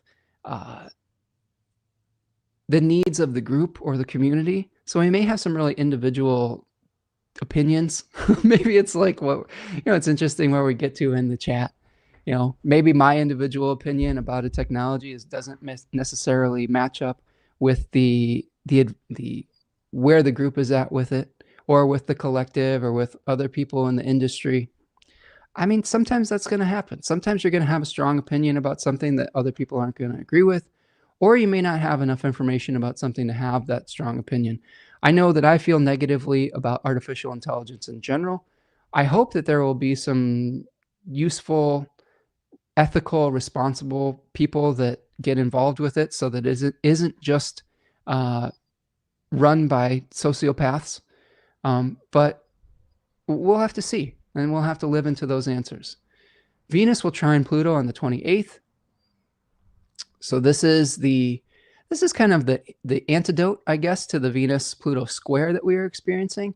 Now maybe we're seeking out options. We're seeking out possibilities to deal with some of the problems that came up during the Venus-Pluto square. Then Venus is going to be at the bending of the nodes on the 29th. So Venus is going to square the nodes at 7 degrees of Gemini, squaring the north node in Pisces and the south node in Virgo. Really, this is a turning point for Venus where we are at a peak of increase. When you have the Venus at the, I believe this is the north bending, you have the peak of increase, the peak of when Venus conjoined the north node in Pisces, and it is now starting to move towards the south node in Virgo, moving towards a place of decrease.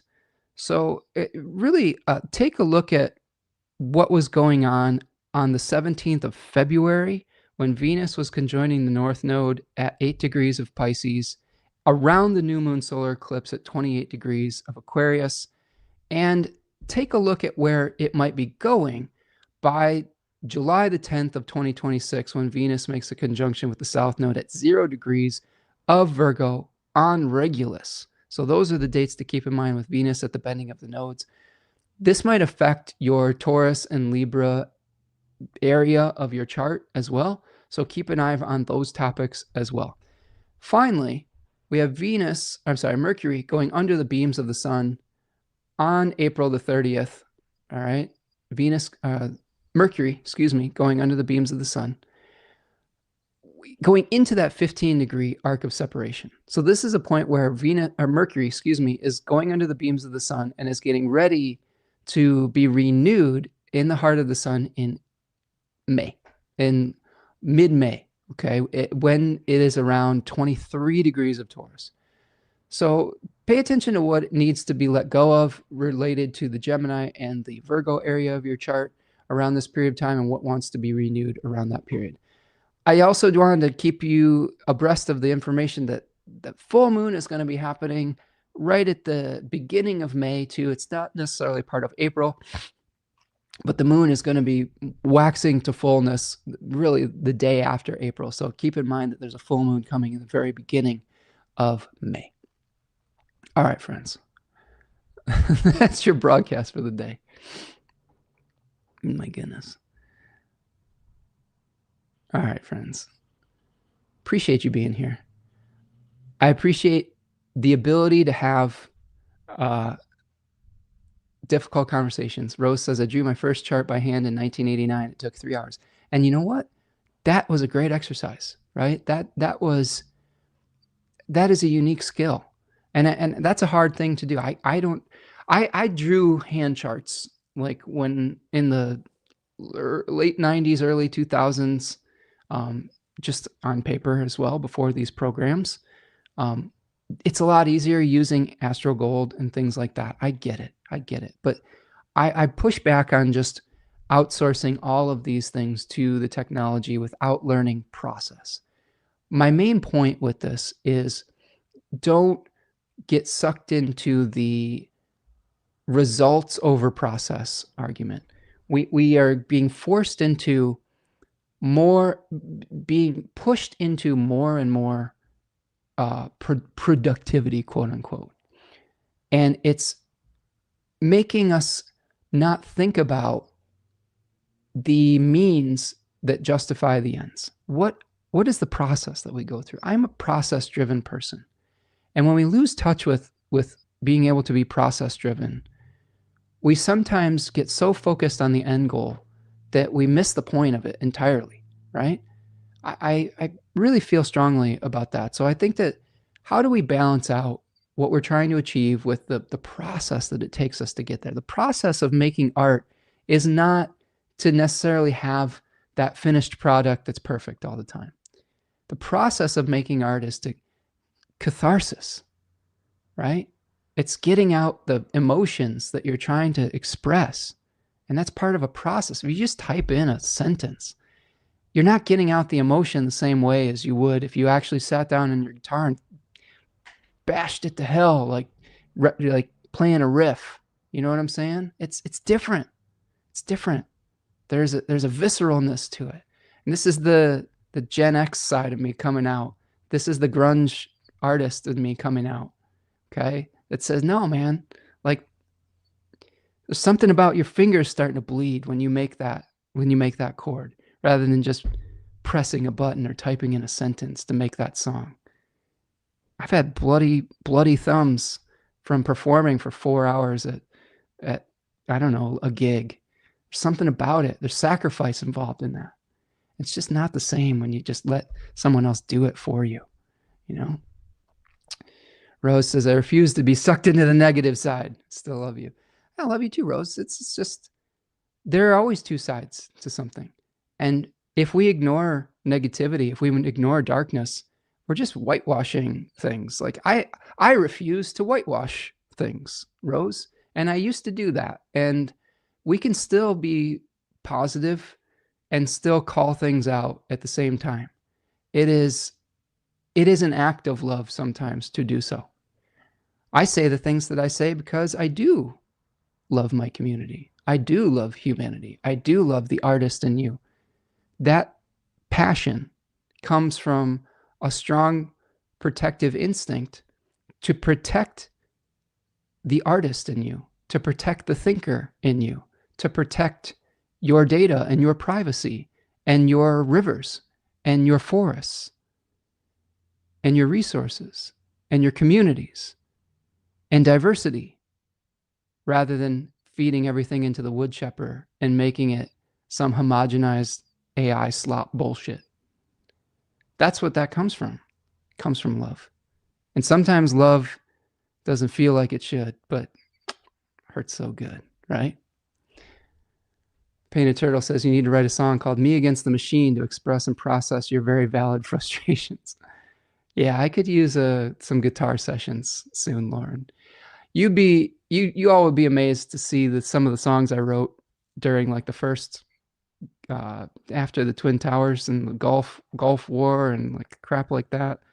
I also, if you really want to hear Spencer Rage Against the Machine, like I have a song called Burn Your Empire Down that you can find on SoundCloud, Spencer Michaud Music, which I wrote during the first Trump administration when they were trying to deport people. And there's a bridge that both my partner and my daughter sang on that is a poem that's on the Statue of Liberty, talking about lifting our golden lamps. We will lift our golden lamp and welcome, send me your tired, send me your poor, your wretched refuse from your teeming shore. Yeah, there's been a lot of that type of art that I've made in the past, and you're right, it's probably overdue to make some more. Rachel says, blood, sweat, and tears. Absolutely, Rachel. Lauren says, because the interesting thing about your work, Spencer, is that you have compiled the works of others in really useful and digestible way for the viewer of your D&D and Decans videos in a way. Yes, but I agree with that. Let's spend some time on this real quickly. At every point, the difference between me and the AI chatbot and the generative AI is that I cite my sources.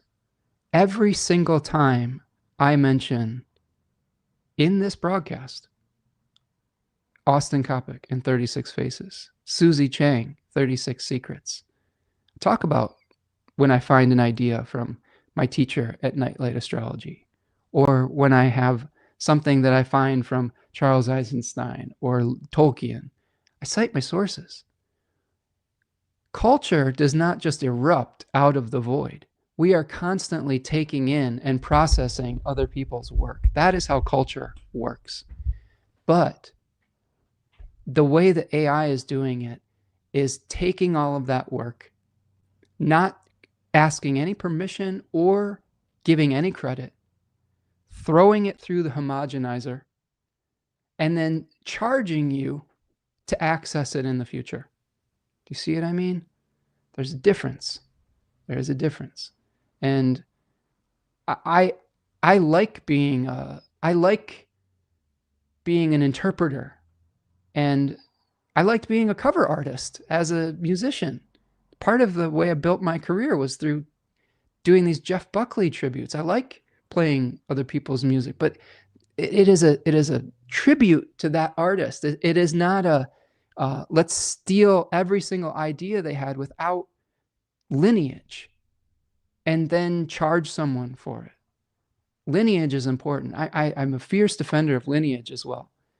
Yes, I trained with Nightlight, but I also feel like a person like Austin Coppock is a teacher for me.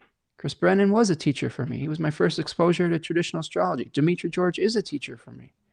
All of these people are teachers, and they paved the way. But their teachers were Robert Hand, the Schmidt. There's their lineage. Their teachers were Vedius Valens and Ptolemy. It's important to acknowledge that, and it's important to preserve that. That is a preservation of that lineage. And that's the lineage of artists as well, of teaching and learning. And it doesn't mean we have to own all these ideas. It just means that we need to acknowledge what the sources that they came from and preserve those original sources as well. Okay, so that other people can learn from those lineages. That's important to me. Lauren says that only you can do and talk through to connect the human to the idea. Contemplation of a spirit is a human communicated thing, and they make sense because they are channeled through a human. Not that animals don't have or communicate a spirit in their way, but they don't need to contemplate it. They live their spirit. Yeah. What is Medica? Rose, what is it? Says I would not trust any Medica. What's Medica?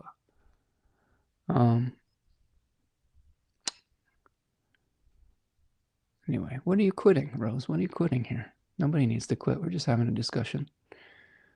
Okay, I agree, Lauren, and I agree that we do have to filter this through our human consciousness.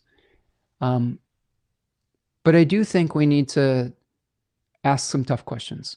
And I do think that we shouldn't just wholesale adopt things, and we should look underneath the hood of these technologies and understand the very real ramifications of what it could mean for us as human beings. We should have done that with the internet too, when the internet came around. But we did wholesale adoptions. Eventually, a new technology that was open, that was democratized, eventually became corporatized and completely filled with, monetization, to the point where we have young people feeling like the only commodity that they have to give or to gain is people's attention. And are they really living their true self, or are they living a mask of what they hope that the algorithm will support? These are philosophical questions that we need to ask, right? That we need to ask. All right, friends. I do have an I-Ching and an animal for you, and it's very appropriate today. Okay, here is the hexagram for April. It's number 6, conflict. To number 12, standstill. Some of the most challenging hexagrams in the I-Ching. So conflict, number 6, translates also to contention, arbitration, demanding justice, speaking out. The judgment says, in conflict, be sincere, be prudent in dealing with obstruction. To halt halfway brings good fortune. To carry things through to the end brings misfortune. It is beneficial to see a great person. It is not beneficial to cross the river. Conflicts arise when two people believe they are right and their interests have become opposed. This may be because the parties have not been communicating with each other effectively, or because they no longer trust each other. And if the parties are strangers, then they have never had the chance to communicate or develop trust. Thus, if you wish to understand conflict, you must understand its beginnings. If you do not believe that you are in the right, you should not become involved in conflict. This is true, both as a moral and a practical matter. If you do not believe in yourself or in the justness of your cause, you will not win a fight with a determined opponent. Indeed, you should never go into combat without a sincere commitment to success or without understanding your goals in advance. Conflict is a matter of values, not a matter of force. If you do not fight to vindicate values that you believe in, there is no point in going forward. Even if you have superior strength, dominating another when you know that you are wrong does not mean that you have won. It only means that you have debased yourself through the use of violence or trickery. Be prudent in dealing with obstruction. Means that you should not rush into conflicts thoughtlessly. Because a struggle destroys the resources of both parties, it is always better to explore how direct confrontation can be avoided. Try to adjust matters and reach a settlement before conflicts grow and get out of hand.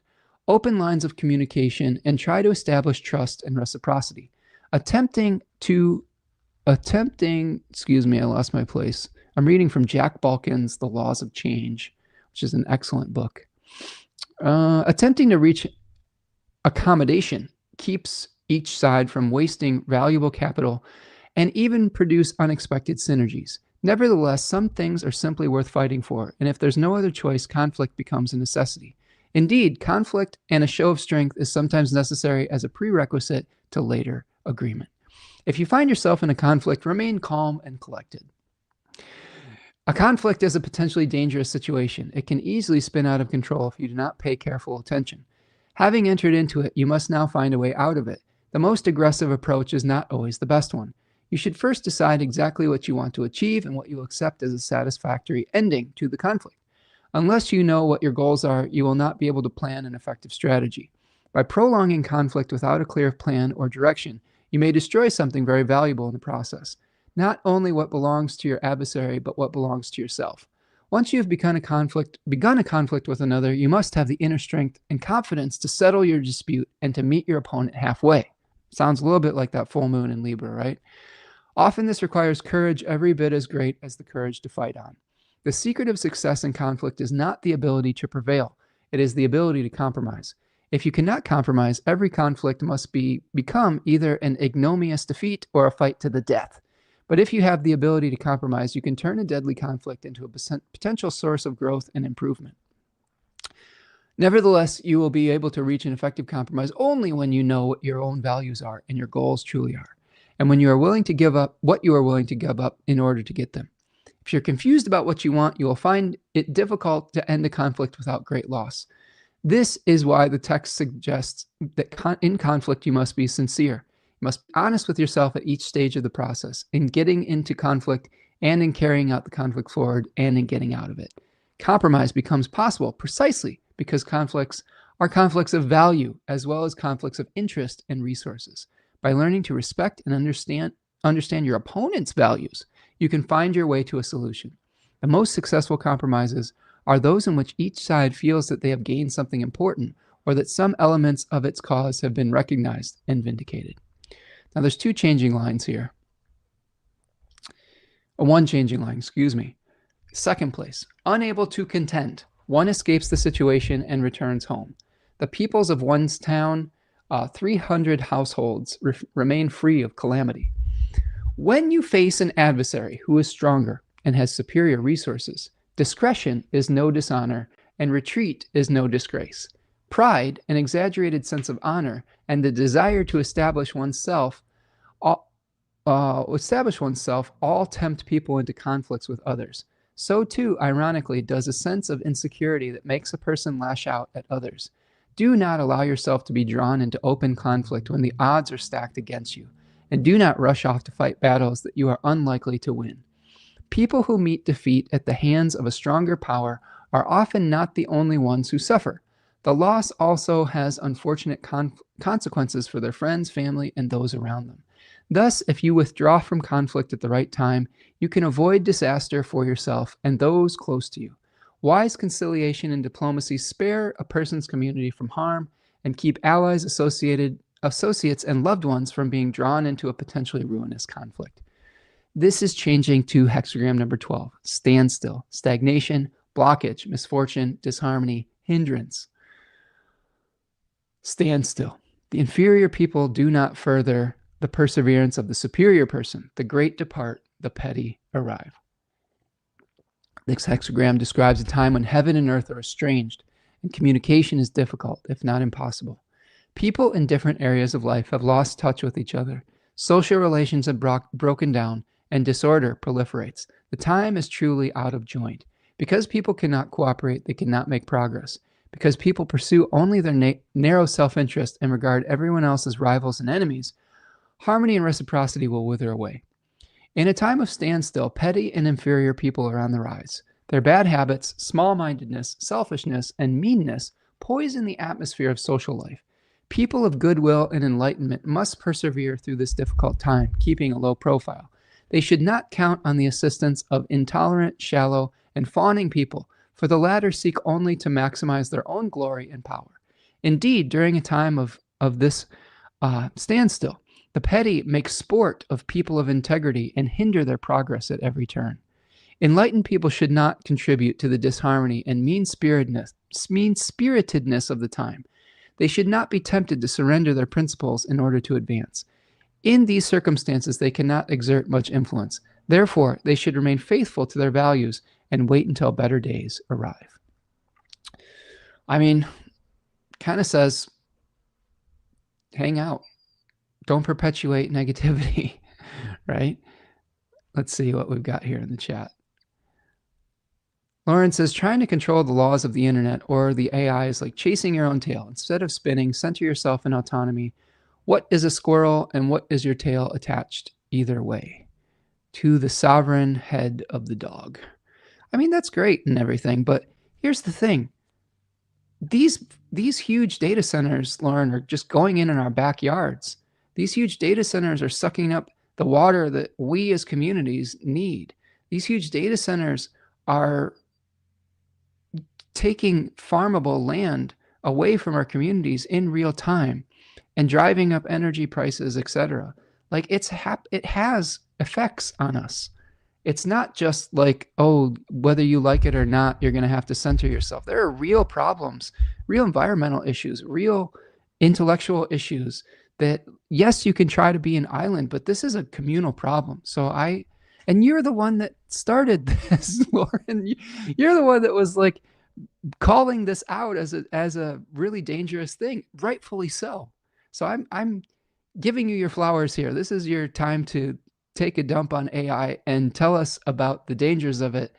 And I know that is not necessarily what we're here to do, but help us out here, friend. Lauren says, so many times in this life, the skill of disengagement, when, why, and how to do so grants us the power to see straight enough to move forward in any case at an undizzying pace. Yeah, I think you're right. Rose says, that helped me. I think it's time for me to start buying Area Booked again. Buying Area. Real books again. Okay, yes. I agree with that. Buy real books. Support authors. I think that this is why I've been compiling a large library. This large library I have, a billionaire is not going to be in control of it. A corporate entity is not in control of my personal library. If they decide that they want to charge $1 million for the information that had been available for free, well, they're not going to be able to take my books away, hopefully. So yeah, buy real books. All right, I've got one more thing for you. And then Spencer's going to take a woods walk and chill out for the weekend and try to calm this Aries energy down. So I'm sorry, friends. I'm not trying to fight with any of you. I'm just feeling really fired up. And there's a lot of trigger issues in this for me. And I'm feeling really tired is what I'm feeling. Feeling really exhausted emotionally with some of the challenges that have been going on. And it doesn't lend me the centeredness and grace to be able to see both sides, to be able to mask some of my stronger feelings, as I often try to do on this channel, to try to be a voice of reason. I just don't have it in me today. And I'm sorry if it's come off too aggressive or too all or nothing. That's not how I generally enjoy acting or being, but it's just so much going on in the collective. And I think this anger is masking a lot of sadness and a lot of disillusionment today also. So if we can get in touch with the core issues, I'm really sad for what we're losing through some of these advancements. I'm sad about what we're losing through some of the monetization of every single part of culture. And I hope that we can survive what's coming next. You know, I hope that we can. Rachel says, thank you for sharing your Library of Alexandria with us. Oh, I appreciate you, Rachel. I'm doing my best to be a conduit for that information and not to hoard the knowledge and to just spending hours here with all of you trying to share what I've learned. And I'm not going to be right about everything. Some of my opinions are going to be just my hot emotional take in the moment. I also, Rachel, reserve the right to change my mind with new information. At this point today, I'm feeling really, really disillusioned about AI and about its usefulness, about its exploitive nature to people and to the environment. If something changes in the future, I reserve the right to change my mind about it. And I think that that's the best we can do sometimes when we have strong feelings about things. We can maybe express where we're at in this moment and then reserve the right to change and to change if something is shown to us. I think that that's important. Like, I think that Lauren says change always begins at the individual level is what I'm saying. We cannot enforce the use of open source anything, and that is the point of it, to create chaos. The first step is orient yourself around the truth and action. I agree with that. And, you know, Lauren was a catalyst for me kind of doing more research about this technology. Lauren had the type of reaction that I had today 6 months ago, you know, and she and I butted heads about it. Lauren, sorry, but I didn't have enough more information. Her passionate response helped me to understand the ramifications of trying to adopt something before actually researching it. So sometimes our passion and our strong feelings and our pushback can actually help people to come into the light. And I'm grateful for Lauren in particular for that.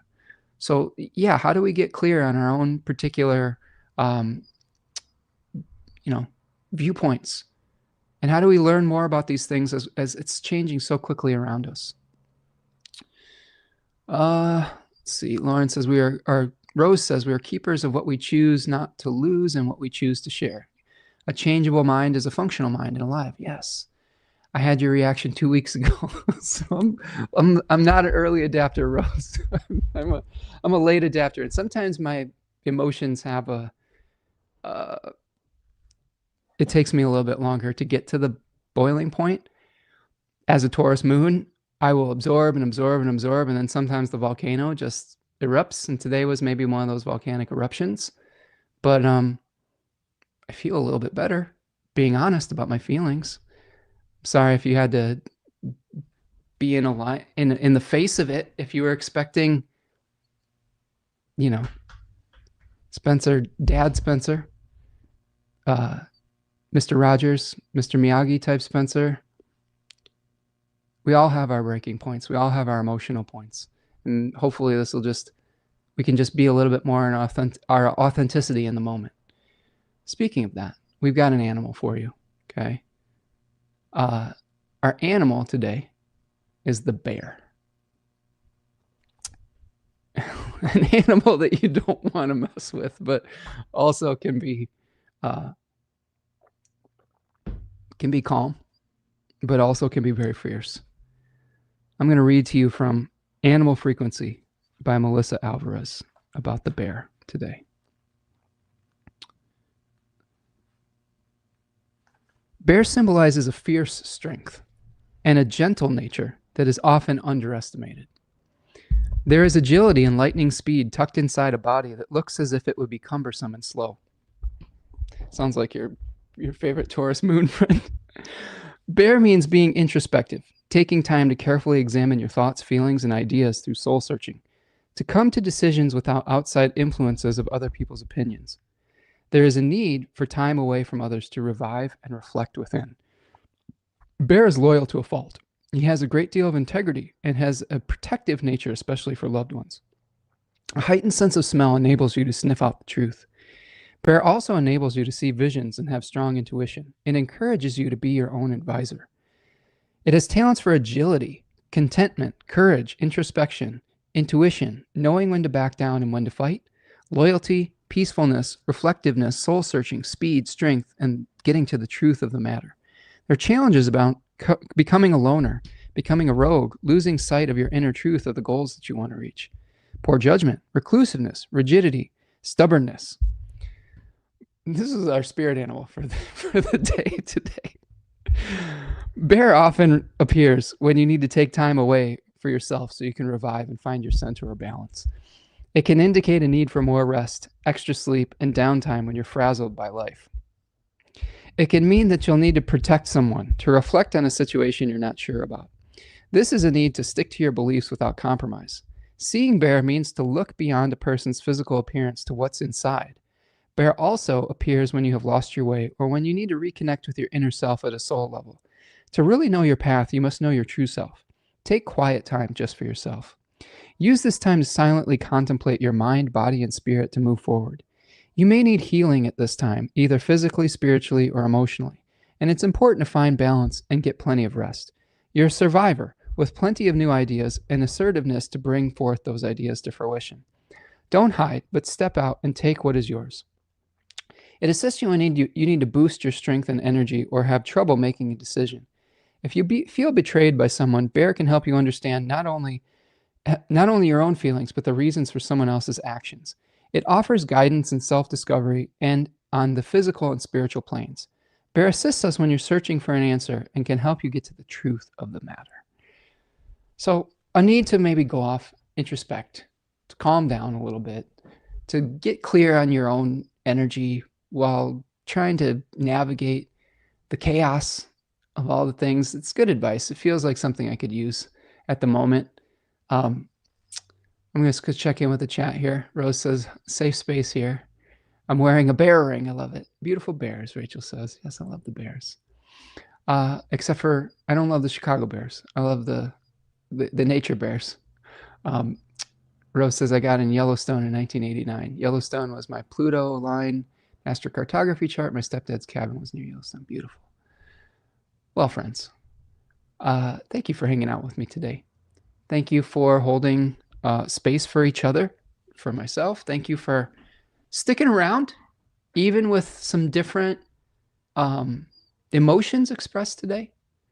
I think that as we all come into alignment with wisdom, with our authenticity, as we all come to terms with what's happening in our worlds around us, there's going to be times where we feel and have to process strong emotions.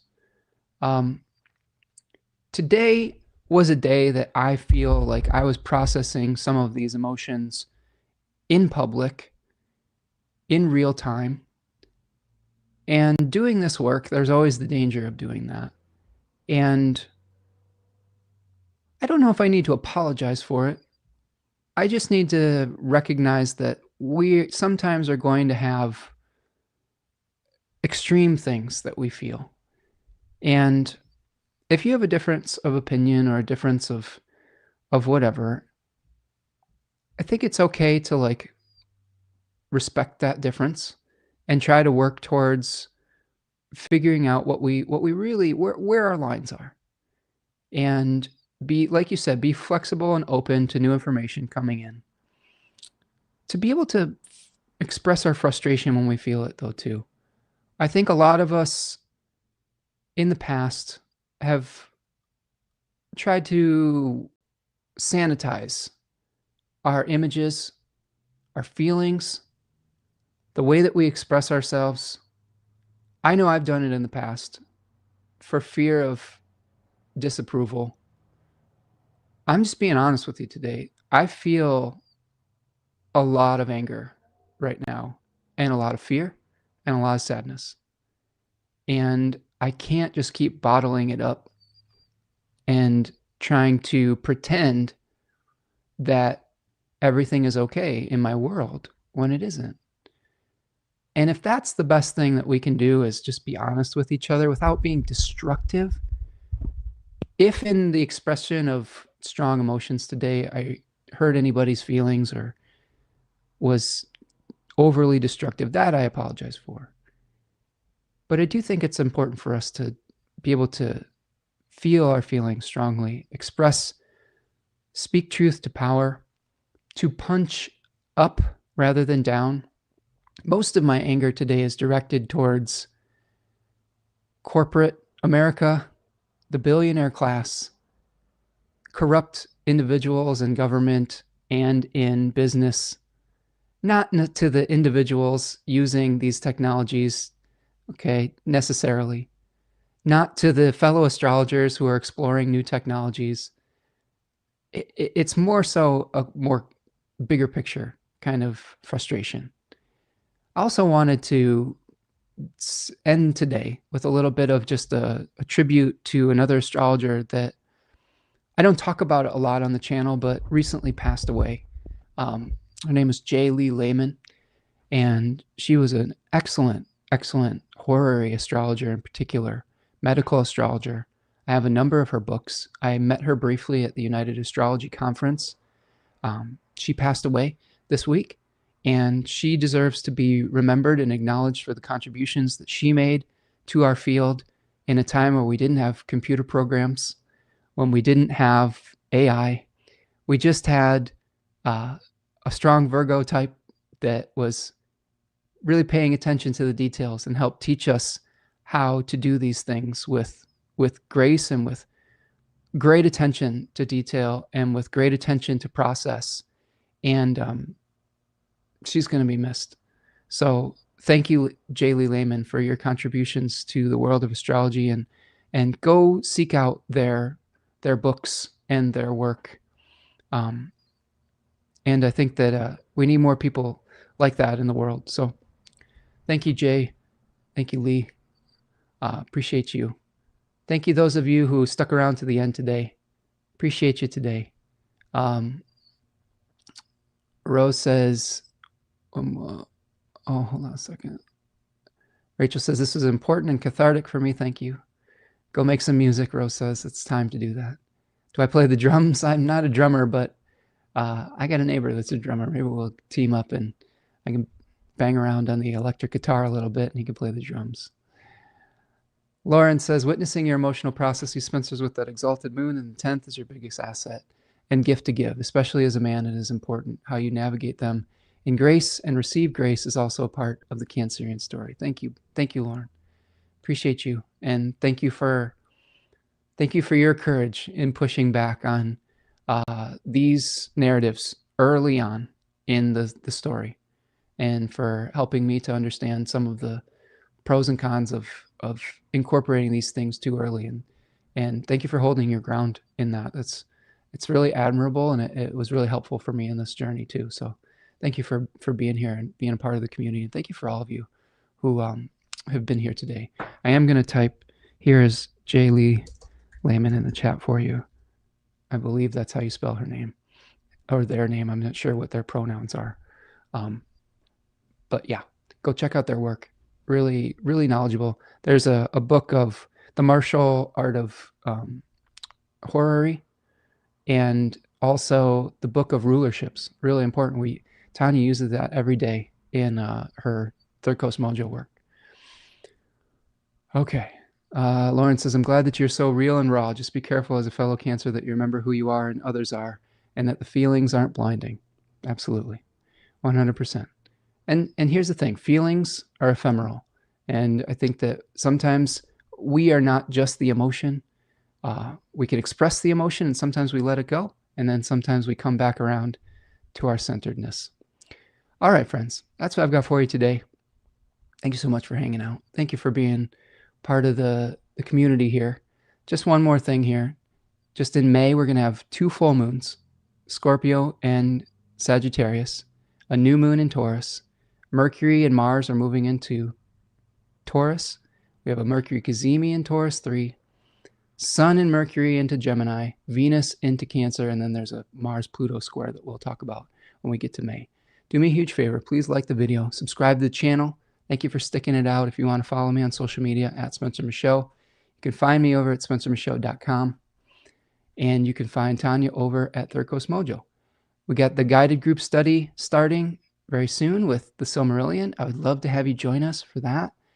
Reach out if it's not a if you don't have the resources to pay the full tuition. I'd be happy to work with you. I do sliding scales. I do pay what you can stuff. Don't make the price of it be a boundary. Let's just create some community together. Would love to have you along for that ride and for that journey. All right, my friends. That's what I've got. Rose says, Cancers rock. Yeah, we're all right. We're okay sometimes. But so is every other sign in the zodiac. Got some good things. Lauren says, feelings are also abilities. I love all of them. Yeah, acknowledging the positive and the negative ones, the strong ones and the gentle ones. It's all part of being a human, and that keeps us human. Okay?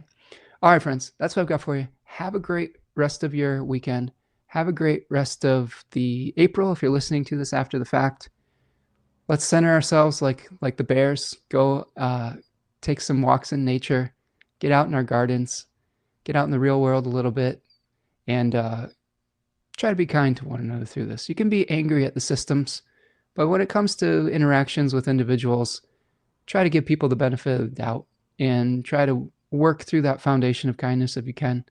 It's okay to be angry at the macrocosm, but in your individual relationships, try to give people grace. I think that's important as we move forward. All right, friends. Appreciate you and grateful for you as a community. Thank you, those of you who have put kind words in the chat, and we'll see you the next time. Okay, friends? Take care. Peace.